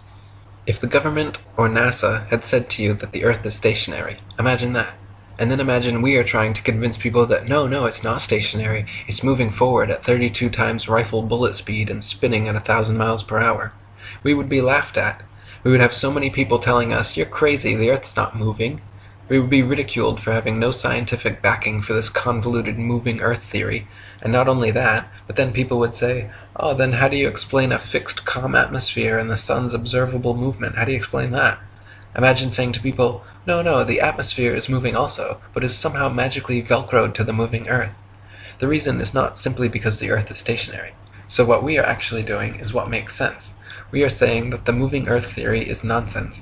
The stationary Earth theory makes sense, and we are being ridiculed. You've got to picture it being the other way around to realize just how ridiculous the situation is. This theory from the government and NASA that the Earth is rotating and orbiting and leaning over and wobbling is absolute nonsense, and yet people are clinging to it tightly like a teddy bear. They just can't bring themselves to face the possibility that the Earth is stationary, though all evidence shows it. We feel no movement, the atmosphere hasn't been blown away, we see the sun move from east to west. Everything can be explained by a motionless Earth without bringing in all these assumptions to cover up previous assumptions gone bad. 123. Heliocentrists' astronomical figures always sound perfectly precise, but they have historically been notorious for regularly and drastically changing them to suit their various models. For instance, in his time, Copernicus calculated the sun's distance from Earth to be 3,391,200 miles. The next century, Johannes Kepler decided it was actually 12,376,800 miles away. Isaac Newton once said, "It matters not whether we reckon it 28 or 54 million miles distant, for either would do just as well." How scientific! Benjamin Martin calculated between 81 and 82 million miles. Thomas Dilworth claimed 93,726,900 miles. John Hind stated positively 95,298,260 miles. Benjamin Gould said more than 96 million miles, and Christian Mayer thought it was more than 104 million. Flat earthers throughout the ages, conversely, have used sextants and plane trigonometry to make such calculations, and found the sun and the moon both to be only about 32 miles in diameter and less than a few thousand miles from Earth. 124. Amateur balloon footage taken above the clouds has provided stunning visual proof that the sun cannot be millions of miles away. In several shots, you can see a clear hotspot reflecting on the clouds directly below the sun's spotlight-like influence. If the sun were actually millions of miles away, such a small, localized hotspot could not occur. 125. Another proof the sun is not millions of miles away is found by tracing the angle of sun rays back to their source above the clouds. There are thousands of pictures showing how sunlight comes down through cloud cover at a variance of converging angles. The area of convergence is, of course, the sun, and is not millions of miles away, but rather relatively close to Earth, just above the clouds. 126. The sun's annual journey from tropic to tropic, solstice to solstice, is what determines the length and character of days, nights, and seasons.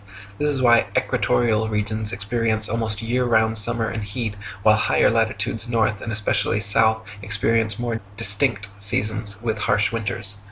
The heliocentric model claims seasons change based on the ball Earth's alleged axial tilt and elliptical orbit around the Sun, yet their flawed current model places us closest to the Sun, 91 million miles, in January, when it is actually winter, and farthest from the Sun, 94.5 million miles, in July, when it's actually summer throughout most of the Earth. 127. The fact that the Sun and Moon's reflections on water always form a straight line path from the horizon to the observer proves the Earth is not a ball. If the Earth's surface was curved, it would be impossible for the reflected light to curve over the ball from horizon to observer. 128. There are huge centuries-old stone sundials and moondials all over the world which still tell the time now down to the minute as perfectly as the day they were made. If the Earth, Sun, and Moon were truly subject to the number of contradictory, revolving, rotating, wobbling, and spiraling motions claimed by modern astronomy, it would be impossible for these monuments to so accurately tell time without constant adjustment. 129. To quote William Carpenter, "Why in the name of common sense should observers have to fix their telescopes on solid stone bases so that they should not move a hair's breadth, if the Earth on which they fix them moves at the rate of 19 miles in a second? Indeed, to believe that 6,000 million tons is rolling, surging, flying, darting on through space forever, with a velocity compared with which a shot from a cannon is a very slow coach, with such unerring accuracy that a telescope fixed on granite pillars in an observatory will not enable a lynx-eyed astronomer to detect a variation in its onward motion of the 1,000th part of a hair's breadth, is to conceive a miracle compared with which all the miracles on record put together would sink into utter insignificance. Since we can, in middle north latitudes, see the North Star, on looking out of a window that faces it, and out of this very same corner of the very same pane of glass in the very same window, all the year round, it is proof enough for any man in his senses that we have not made any motion at all, and that the Earth is not a globe." 130. From Earth Not a Globe by Samuel Rowbotham. Take 2 carefully bored metallic tubes, not less than 6 feet in length, and place them 1 yard asunder on the opposite sides of a wooden frame, or a solid block of wood or stone, so adjust them that their centers or axes of vision shall be perfectly parallel to each other. Now direct them to the plane of some notable fixed star a few seconds previous to its meridian time. Let an observer be stationed at each tube, and the moment the star appears in the first tube, let a loud knock or other signal be given, to be repeated by the observer at the second tube when he sees the same star. A distinct period of time will elapse between the signals given. The signals will follow each other in very rapid succession, but still the time between is sufficient to show that the same star is not visible at the same moment by 2 parallel lines of sight when only 1 yard asunder. A slight inclination of the second tube towards the first tube would be required for the star to be seen through both tubes at the same instant. Let the tubes remain in their positions for 6 months, at the end of which time the same observation or experiment will produce the same results. The star will be visible at the same meridian time without the slightest alteration being required in the direction of the tubes, from which it is concluded that if the Earth had moved 1 single yard in an orbit through space, there would at least be observed the slight inclination of the tube which the difference in position of 1 yard had previously required. But as no such difference in the direction of the tube is required, the conclusion is unavoidable, that in 6 months a given meridian upon the Earth's surface does not move a single yard, and therefore that the Earth has not the slightest degree of orbital motion. 131. NASA and modern astronomy maintain that the Moon is a solid, spherical, Earth-like habitation which man has actually flown to and set foot on. They claim the Moon is a non-luminescent planetoid which receives and reflects all its light from the Sun. The reality is, however, that the Moon is observably not a solid body. It is clearly circular, but not spherical, and not in any way an Earth-like planetoid which humans could set foot on. In fact, the Moon has been proven largely transparent and completely self-luminescent, shining with its own unique light. 132. The Sun's light is golden, warm, drying, preservative, and antiseptic, while the Moon's light is silver, cool, damp, putrefying, and septic. The Sun's rays decrease the combustion of a bonfire, while the Moon's rays increase combustion. Plant and animal substances exposed to sunlight quickly dry, shrink, coagulate, and lose the tendency to decompose and putrefy. Grapes and other fruits become solid, partially candied and preserved, like raisins, dates, and prunes. Animal flesh coagulates, loses its volatile gaseous constituents, becomes firm, dry, and slow to decay. When exposed to moonlight, however, plant and animal substances tend to show symptoms of putrefaction and decay. This proves that sun and moonlight are different, unique, and opposites, as they are in the geocentric flat model. 133. In direct sunlight, a thermometer will read higher than another thermometer placed in the shade, but in full direct moonlight, a thermometer will read lower than another placed in the shade. If the sun's light is collected in a large lens and thrown to a focus point, it can create significant heat, while the moon's light collected similarly creates no heat. In the Lancet Medical Journal from March 14, 1856, particulars are given of several experiments which prove the moon's rays, when concentrated, can actually reduce the temperature upon a thermometer more than 8 degrees. So sunlight and moonlight clearly have altogether different properties. 134. Furthermore, the moon itself cannot physically be both a spherical body and a reflector of the sun's light. Reflectors must be flat or concave for light rays to have any angle of incidence. If a reflector's surface is convex, then every ray of light points in a direct line with the radius perpendicular to the surface, resulting in no reflection. 135. Not only is the moon clearly self-luminescent, shining its own unique light, but it is also largely transparent. When the waxing or waning moon is visible during the day, it is possible to see the blue sky right through the moon.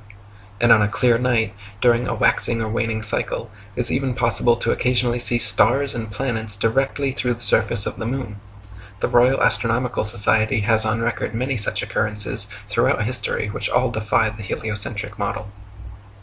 136. Many people think that modern astronomy's ability to accurately predict lunar and solar eclipses is a result and proof positive of the heliocentric theory of the universe. The fact of the matter, however, is that eclipses have been accurately predicted by cultures worldwide for thousands of years before the heliocentric ball Earth was even a glimmer in Copernicus's imagination. Ptolemy, in the 1st century AD, accurately predicted eclipses for 600 years on the basis of a flat stationary Earth with equal precision as anyone living today. All the way back in 600 BC, Thales accurately predicted an eclipse which ended the war between the Medes and the Lydians. Eclipses happen regularly with precision in 18-year cycles, so regardless of geocentric or heliocentric, flat or globe Earth cosmologies, eclipses can be accurately calculated independent of such factors. 137. Another assumption and supposed proof of the Earth's shape, heliocentrists claim that lunar eclipses are caused by the shadow of the ball Earth occulting the moon. They claim the Sun, Earth, and Moon spheres perfectly align like 3 billiard balls in a row, so that the Sun's light casts the Earth's shadow onto the Moon. Unfortunately for heliocentrists, this explanation is rendered completely invalid due to the fact that lunar eclipses have happened and continue to happen regularly when both the Sun and Moon are still visible together above the horizon. For the Sun's light to be casting Earth's shadow onto the Moon, the three bodies must be aligned in a straight 180-degree syzygy, but as early as the time of Pliny, there are records of lunar eclipses happening while both the Sun and Moon are visible in the sky. Therefore, the eclipser of the Moon cannot be the Earth or Earth's shadow, and some other explanation must be sought. 138. Another favorite proof of ball earthers is the appearance from an observer on shore of ships' hulls being obfuscated by the water and disappearing from view when sailing away towards the horizon.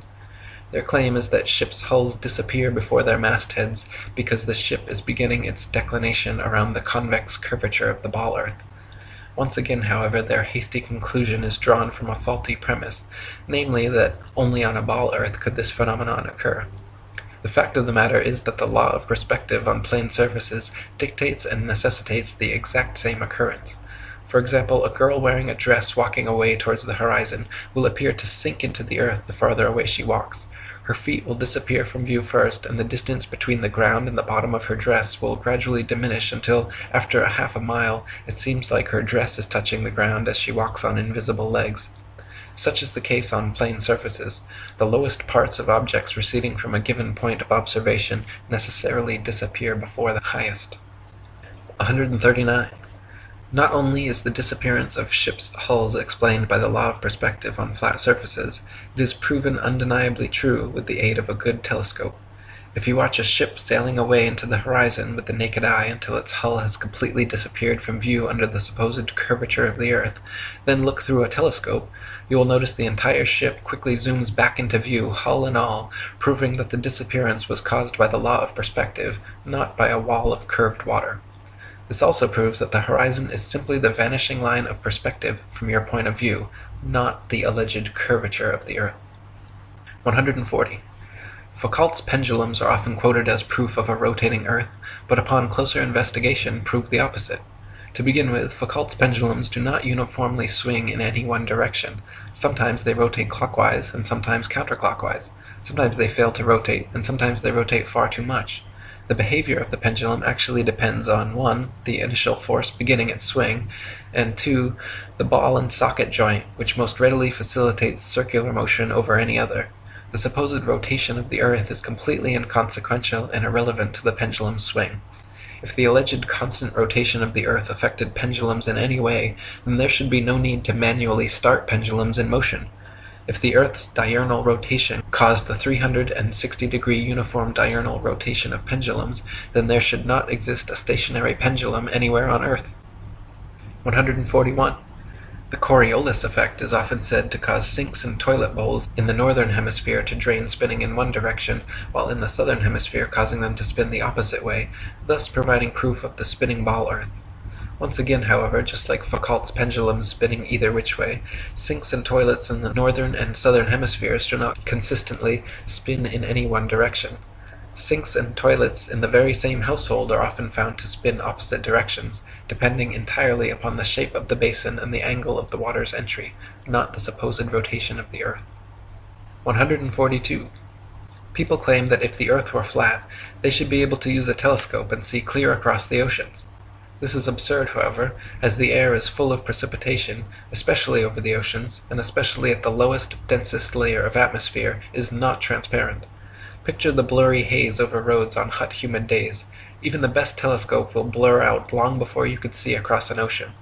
You can, however, use a telescope to zoom in much more of our flat Earth than would be possible on a ball 25,000 miles in circumference.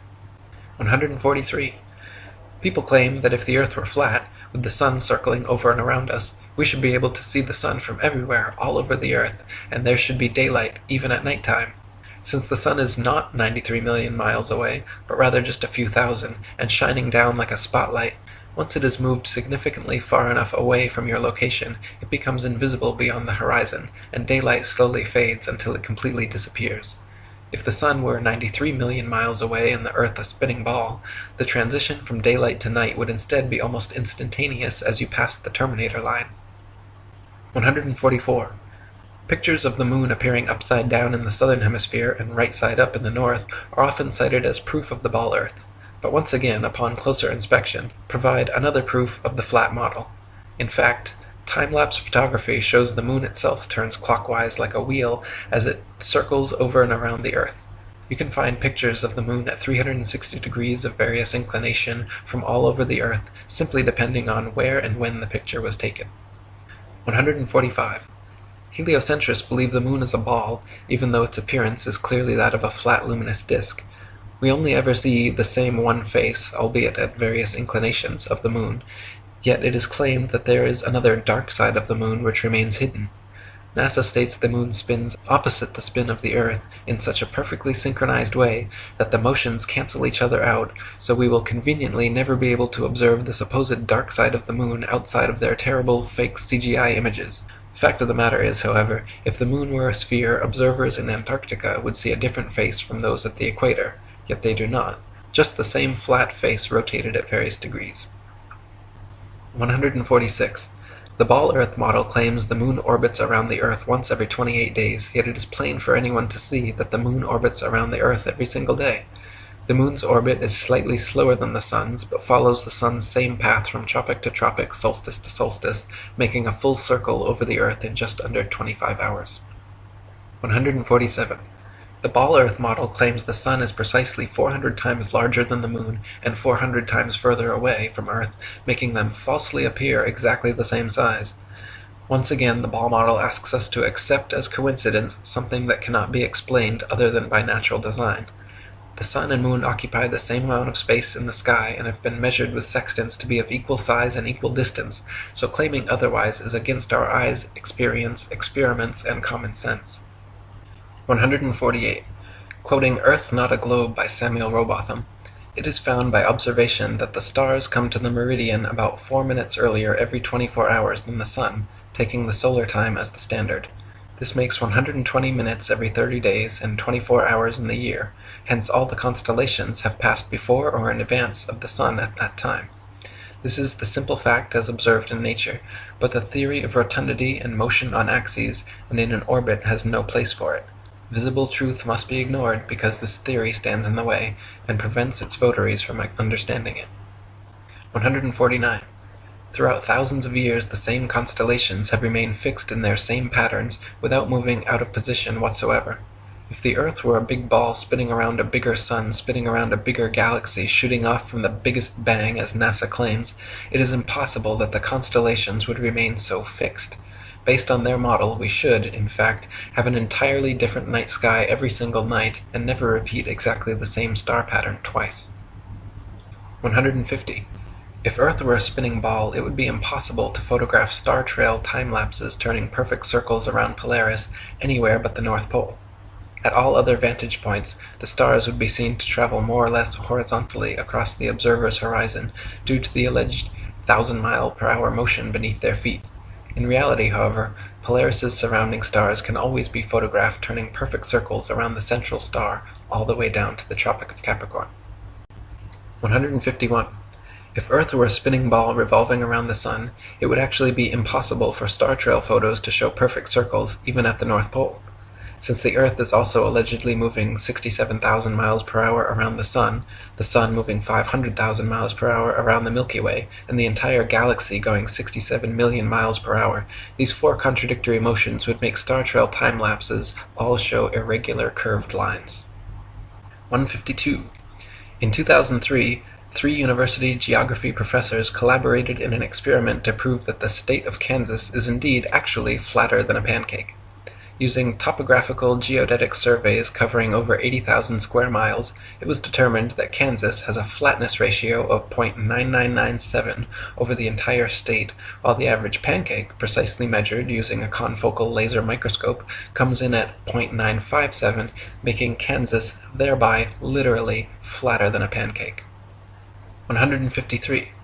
Quoting Reverend Thomas Milner's Atlas of Physical Geography, we find that vast areas exhibit a perfectly dead level, scarcely a rise existing through 1,500 miles from the Carpathians to the Urals.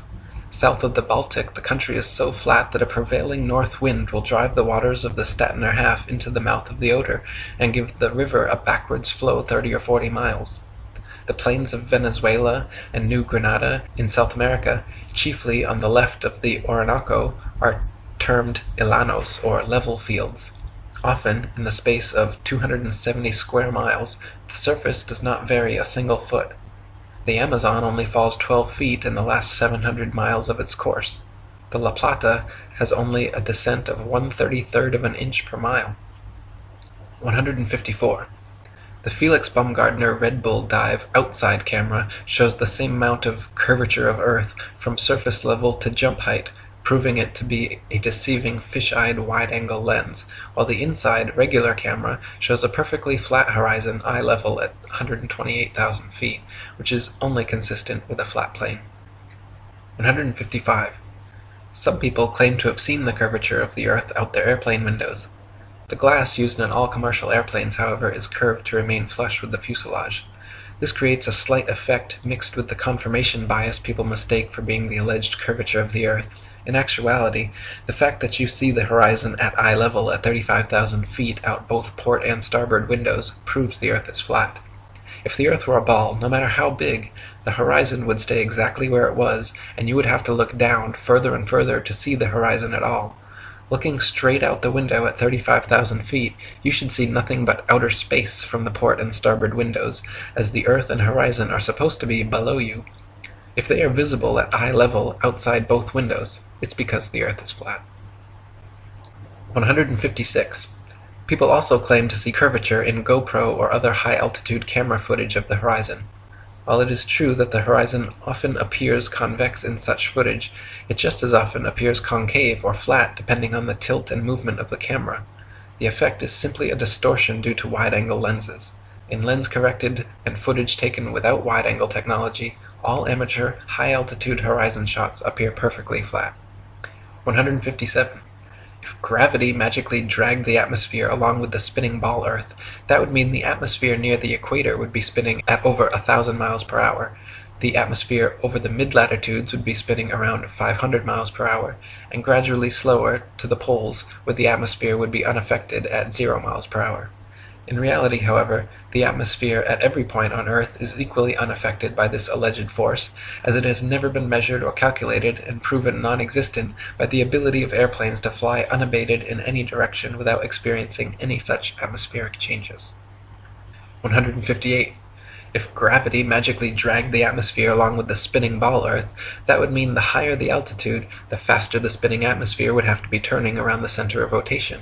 In reality, however, if this were happening, then rain and fireworks would behave entirely differently as they fell down through progressively slower and slower spinning atmosphere. Hot air balloons would also be forced steadily faster eastwards as they ascended through the ever-increasing atmospheric speeds. 159. If there were progressively faster and faster spinning atmosphere the higher the altitude, that would mean it would have to abruptly end at some key altitude where the fastest layer of gravitized spinning atmosphere meets the supposed non-gravitized, non-spinning, non-atmosphere of infinite vacuum space. NASA has never even mentioned what altitude this impossible feat allegedly happens, but it is easily philosophically refuted by the simple fact that vacuums cannot exist connected to non-vacuums while maintaining the properties of a vacuum. Not to mention, the effect such a transition would have on a rocket spaceship would be disastrous. 160. It is impossible for rockets or any type of jet propulsion engines to work in the alleged non-atmosphere of vacuum space, because without air or atmosphere to push against, there is nothing to propel the vehicle forwards. Instead, the rockets and shuttles would be sent spinning around their own axis uncontrollably in all directions like a gyroscope. It would be impossible to fly to the moon or go in any direction whatsoever, especially if gravity were real and constantly sucking you towards the closest, densest body. 161. If Earth were really a ball, there would be no reason to use rockets for flying into outer space anyway, because simply flying an airplane straight at any altitude for long enough should and would send you off into outer space. To prevent their airplanes from flying tangent to the ball Earth, pilots would have to constantly course-correct downwards, or else within just a few hours, the average commercial airliner traveling 500 miles per hour would find themselves lost in outer space.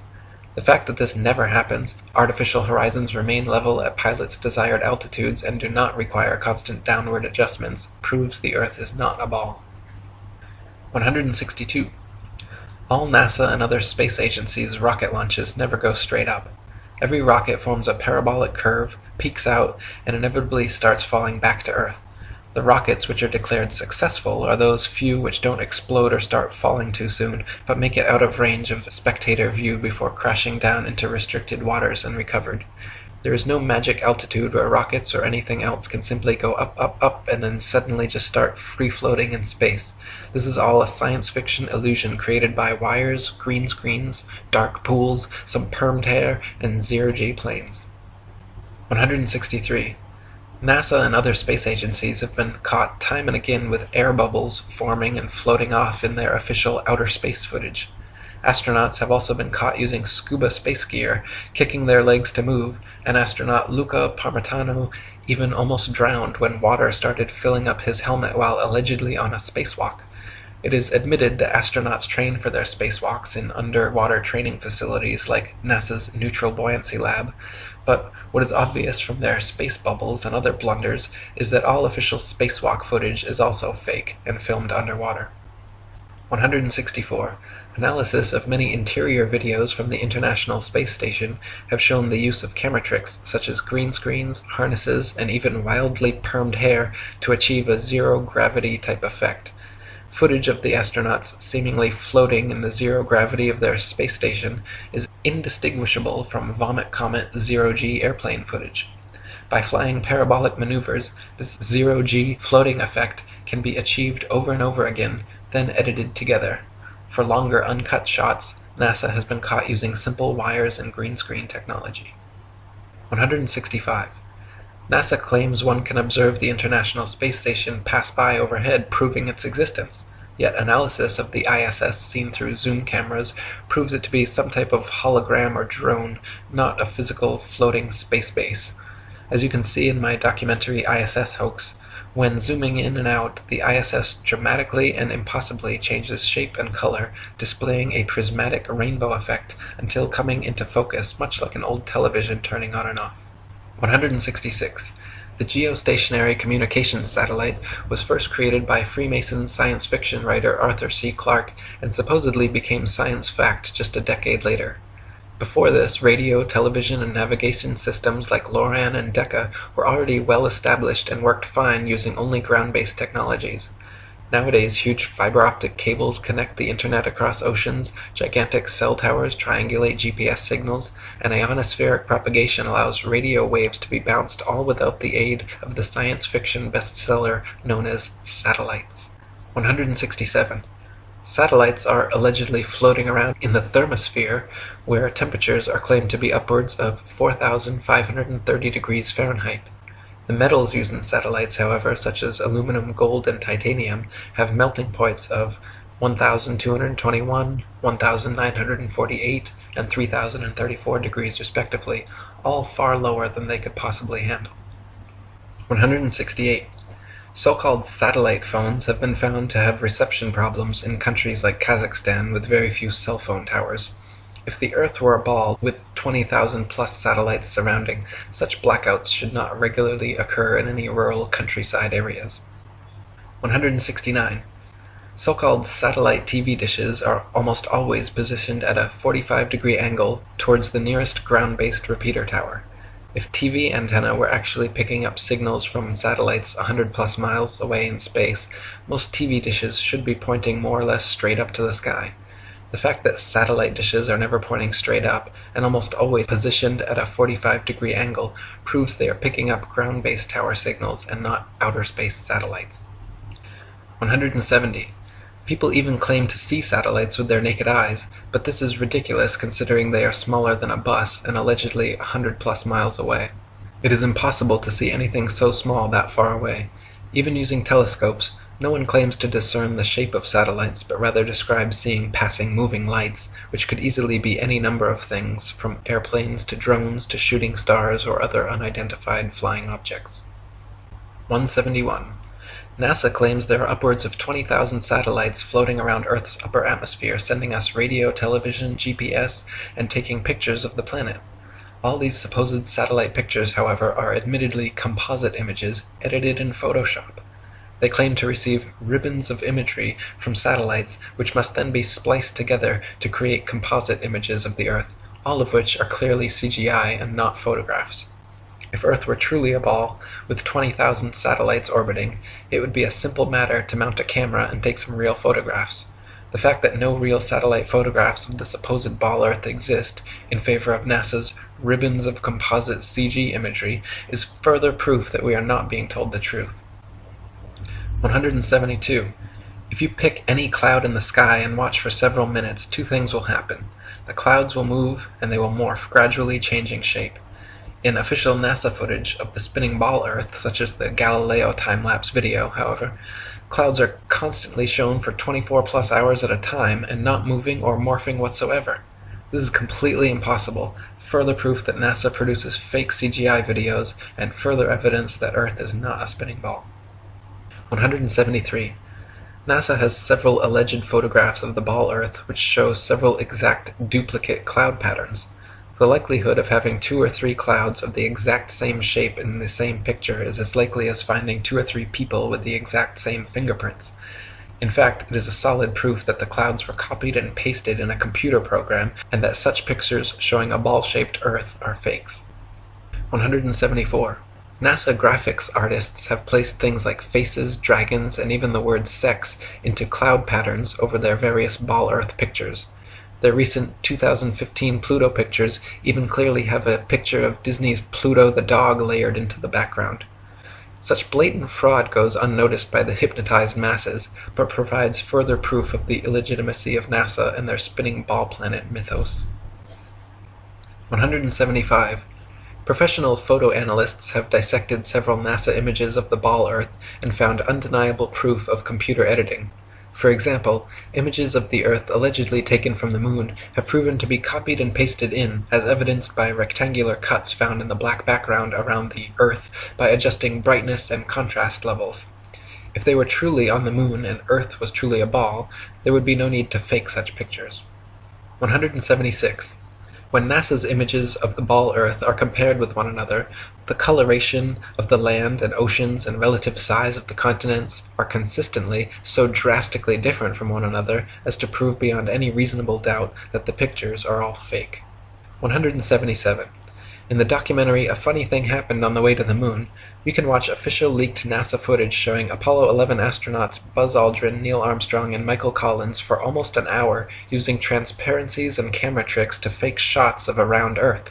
They communicate over audio with Control in Houston about how to accurately stage the shot, and someone keeps prompting them on how to effectively manipulate the camera to achieve the desired effect. First, they blacked out all the windows except for a downward-facing circular one, which they aimed the camera towards from several feet away. This created the illusion of a ball-shaped Earth surrounded by the blackness of space, when in fact it was simply a round window in their dark cabin. Neil Armstrong claimed at this point to be 130,000 miles from the Earth, halfway to the Moon. But when camera tricks were finished, the viewer could see for themselves the astronauts were not more than a couple dozen miles above the Earth's surface, likely flying in a high-altitude plane. 178.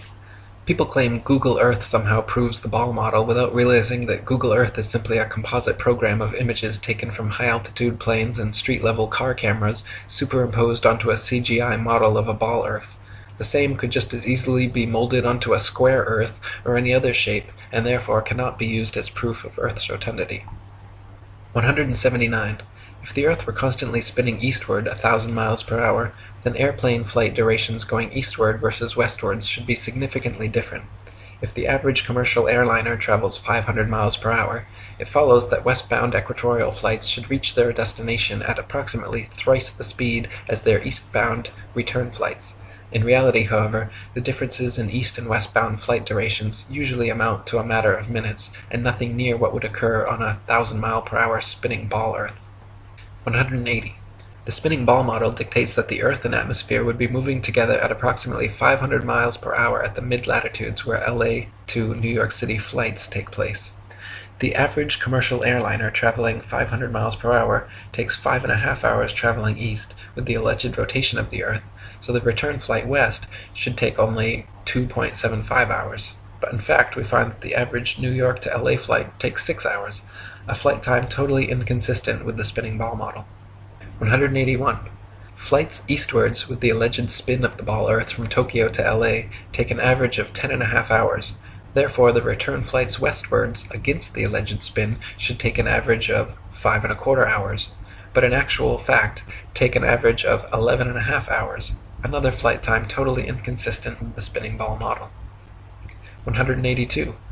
Flights eastward with the alleged spin of the ball Earth from New York to London take an average of 7 hours.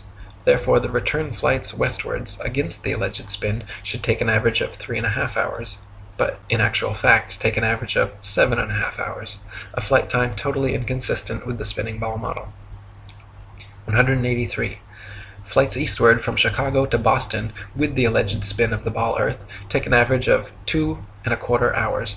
Therefore, the return flights westwards against the alleged spin should take an average of just over an hour, but in actual fact take an average of 2.75 hours. Once again, completely inconsistent with the spinning ball model. 184. Flights eastward from Paris to Rome with the alleged spin of the ball Earth take an average of 2 hours. Therefore, the return flights westward against the alleged spin should take an average of 1 hour, but in actual fact have an average flight duration of 2 hours and 10 minutes, a flight time totally inconsistent with the spinning ball model. 185. We are told that the Earth and atmosphere spin together at such a perfect uniform velocity that no one in history has ever seen, heard, felt, or measured the supposed 1,000 mile per hour movement.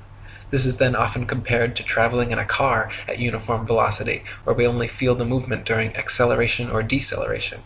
In reality, however, even with eyes closed, windows up, over smooth tar in a luxury car at a mere uniform 50 miles per hour, the movement absolutely can be felt.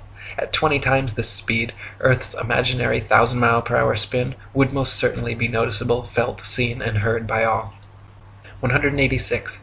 People sensitive to motion sickness feel distinct unease and physical discomfort from motion as slight as an elevator or train ride. This means that the 1,000 mile per hour alleged uniform spin of the Earth has no effect on such people, but add an extra 50 miles per hour uniform velocity of a car and their stomach starts turning knots.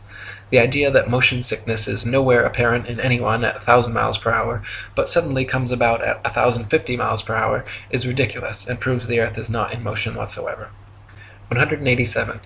The second law of thermodynamics, otherwise known as the law of entropy, along with the fundamental principles of friction and resistance, determine the impossibility of Earth being a uniformly spinning ball. Over time, the spinning ball Earth would experience measurable amounts of drag, constantly slowing the spin and lengthening the amount of hours per day. As not the slightest such change has ever been observed in all of recorded history, it is absurd to assume the Earth has ever moved an inch. 188. Over the years, NASA has twice changed their story regarding the shape of the Earth. At first they maintained Earth was a perfect sphere, which later changed to an oblate spheroid flattened at the poles, and then changed again to being pear-shaped, as the southern hemisphere allegedly bulges out as well. Unfortunately for NASA, however, none of their official pictures show an oblate spheroid or pear-shaped Earth. All their pictures, contrary to their words, show a spherical, and clearly CGI fake, Earth. 189. The Bible, Quran, Srimad Bhagavatam, and many other holy books describe and purport the existence of a geocentric stationary flat Earth. For example, 1 Chronicles 16:30 and Psalm 96:10 both read, "He has fixed the earth firm, immovable." And Psalm 93:1 says, "The world also is established, that it cannot be moved." The Bible also repeatedly affirms that the earth is outstretched as a plane, with the outstretched heavens everywhere above, not all around, giving a scriptural proof the earth is not a spinning ball. 190. Cultures the world over throughout history have all described and purported the existence of a geocentric stationary flat earth. Egyptians, Indians, Mayans, Chinese, Native Americans, and literally every ancient civilization on earth had a geocentric flat earth cosmology. Before Pythagoras, the idea of a spinning ball Earth was non-existent, and even after Pythagoras it remained an obscure minority view until 2,000 years later when Copernicus began reviving the heliocentric theory. 191. From Pythagoras to Copernicus, Galileo and Newton, to modern astronauts like Aldrin Armstrong and Collins, to Director of NASA and Grand Commander of the 33rd Degree, C. Fred Kleineknecht, the founding fathers of the spinning ball mythos have all been Freemasons. The fact that so many members of this, the largest and oldest secret society in existence, have all been co-conspirators bringing about this literal planetary revolution is beyond the possibility of coincidence and provides proof of organized collusion in creating and maintaining this multi-generational deception. 192. Quoting Terra Firma by David Wardlaw Scott, the system of the universe as taught by modern astronomers being founded entirely on theory, for the truth of which they are unable to advance one single real proof, they have entrenched themselves in a conspiracy of silence, and decline to answer any objections which may be made to their hypothesis.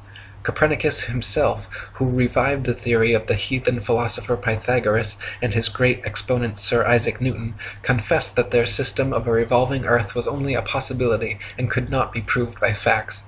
It is only their followers who have decorated it with the name of an exact science, yea, according to them, the most exact of all the sciences. Yet one astronomer royal for England once said, speaking of the motion of the whole solar system, "The matter is left in a most delightful state of uncertainty, and I shall be very glad if anyone can help me out of it." What a very sad position for an exact science to be in is this. 193. No child or unindoctrinated man in their right mind would ever conclude or even conceive, given to their own devices, based on their own personal observations, that the earth was a spinning ball revolving around the sun. Such imaginative theories, nowhere present in anyone's daily experience, require and have required massive amounts of constant propaganda to uphold the illusion. 194. From David Wardlaw Scott. I remember being taught when a boy that the earth was a great ball revolving at a very rapid rate around the sun, and when I expressed to my teacher my fears that the waters of the oceans would tumble off, I was told that they were prevented from doing so by Newton's great law of gravitation, which kept everything in its proper place. I presume that my countenance must have shown some signs of incredulity, for my teacher immediately added, "I can show you a direct proof of this. A man can whirl around his head a pail filled with water without it being spilt, and so, in like manner, can the oceans be carried round the sun without losing a drop." As this illustration was evidently intended to settle the matter, I then said no more upon the subject. Had such been proposed to me afterwards as a man, I would have answered somewhat as follows. Sir, I beg to say that the illustration you have given of a man whirling a pail of water around his head and the oceans revolving around the sun does not in any degree confirm your argument, because the water in the two cases is placed under entirely different circumstances, but, to be of any value, the conditions in each case must be the same, which here they are not. The pail is a hollow vessel which holds the water inside it, whereas, according to your teaching, the earth is a ball, with a continuous curvature outside, which, in agreement with the laws of nature, could not retain any water. 195. Astronomers say the magical magnetism of gravity is what keeps the oceans of the world stuck to the ball Earth. They claim that because the Earth is so massive, by virtue of this mass it creates a magic force able to hold people, oceans, and atmosphere tightly clung to the underside of the spinning ball.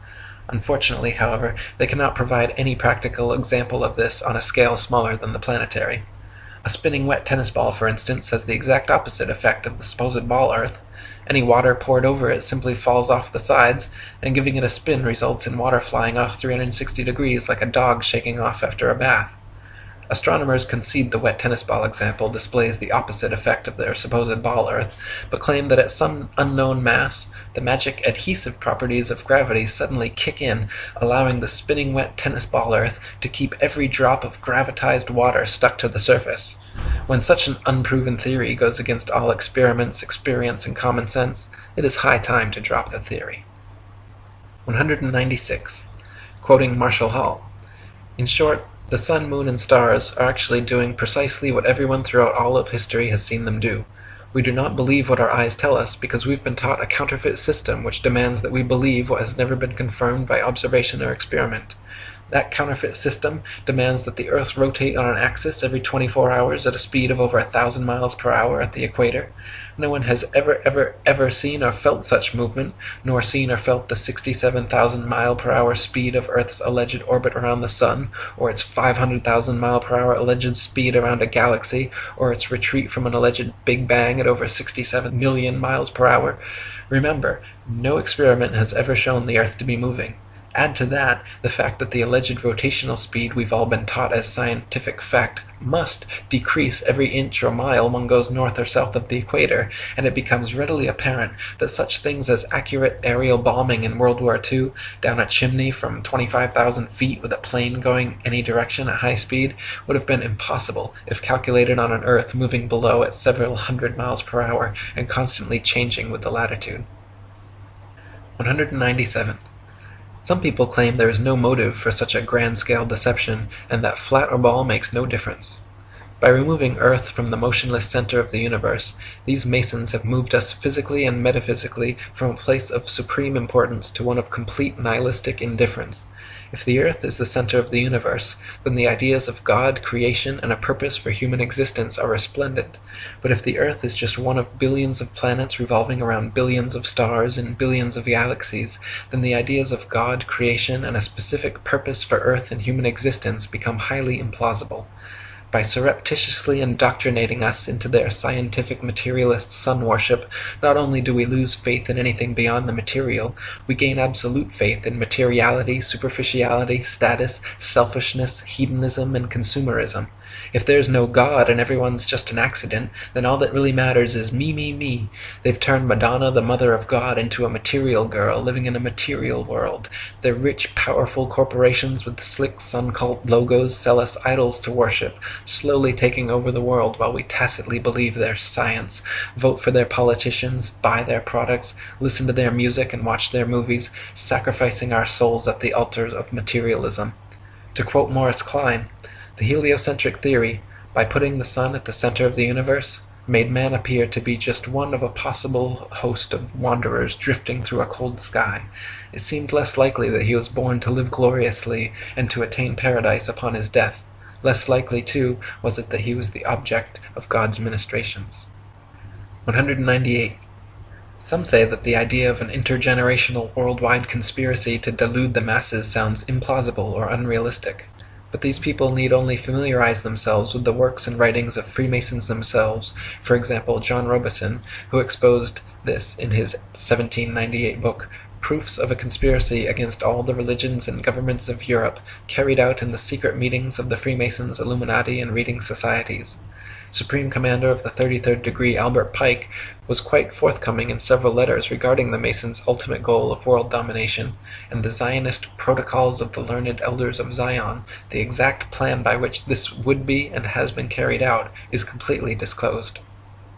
199. From Foundations of Many Generations by E. Eschini. The only thing the fable of the revolving earth has done, it has shown the terrible power of a lie. A lie has the power to make a man a mental slave, so that he dares not back the evidence of his own senses. To deny the plain and obvious movement of the sun he sees before him, when he feels himself standing on an earth utterly devoid of motion, at the suggestion of someone else, he's prepared to accept that he's spinning furiously around.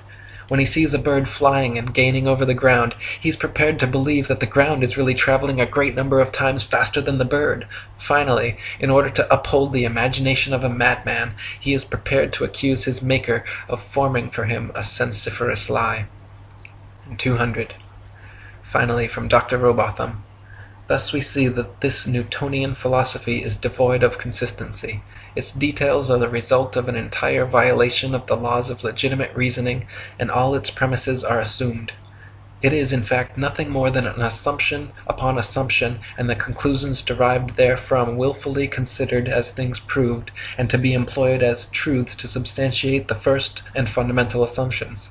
Such a juggle and jumble of fancies and falsehoods, extended and intensified as in theoretical astronomy, is calculated to make the unprejudiced inquirer revolt with horror from the terrible conjuration which has been practiced upon him, to sternly resolve to resist its further progress, to endeavor to overthrow the entire edifice, and to bury in its ruins the false honors which have been associated with its fabricators, and which still attach to its devotees.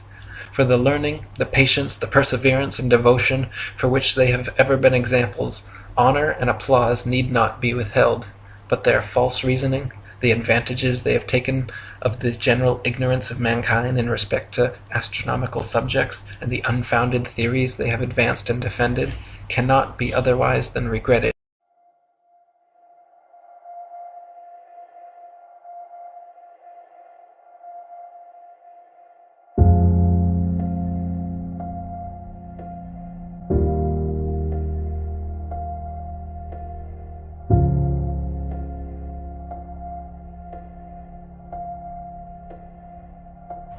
So trust your eyes and trust your experience. Trust your feeling, trust your intuition. Look out, see the horizon, flat. Feel for yourself. You're not moving. Just sit still.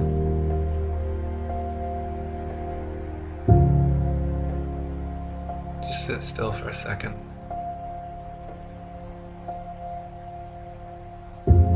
You're not moving. You're not spinning around an axis at 1,000 miles per hour, rotating around the sun at 67,000 miles per hour, spiraling around the galaxy at 500,000 miles per hour, and shooting off from a Big Bang at 67 million miles per hour. You're not.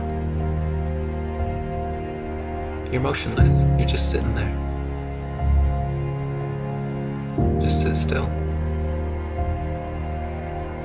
What does that even mean, sit still? You think you could sit still with all those motions? Does it feel like you're moving? Feel that? Same thing you've always felt? Nothing? Ever? Nobody's ever felt movement? Nobody's ever seen the earth move? Nobody's ever seen the earth curve? Maybe you just got fooled by some Masons. Mark Twain said, "It's easier to fool people than to convince them they've been fooled." That's why it's so hard to convince you you've been fooled.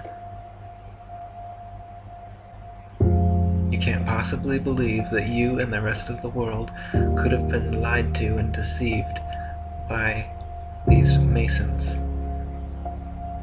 The oldest and largest secret society in the world, over 5 million members, all over the world, existing for hundreds of years. But not you, right? They couldn't fool you. Of course you're spinning around. Of course you are. That's what they told you in school. They don't lie to you in school.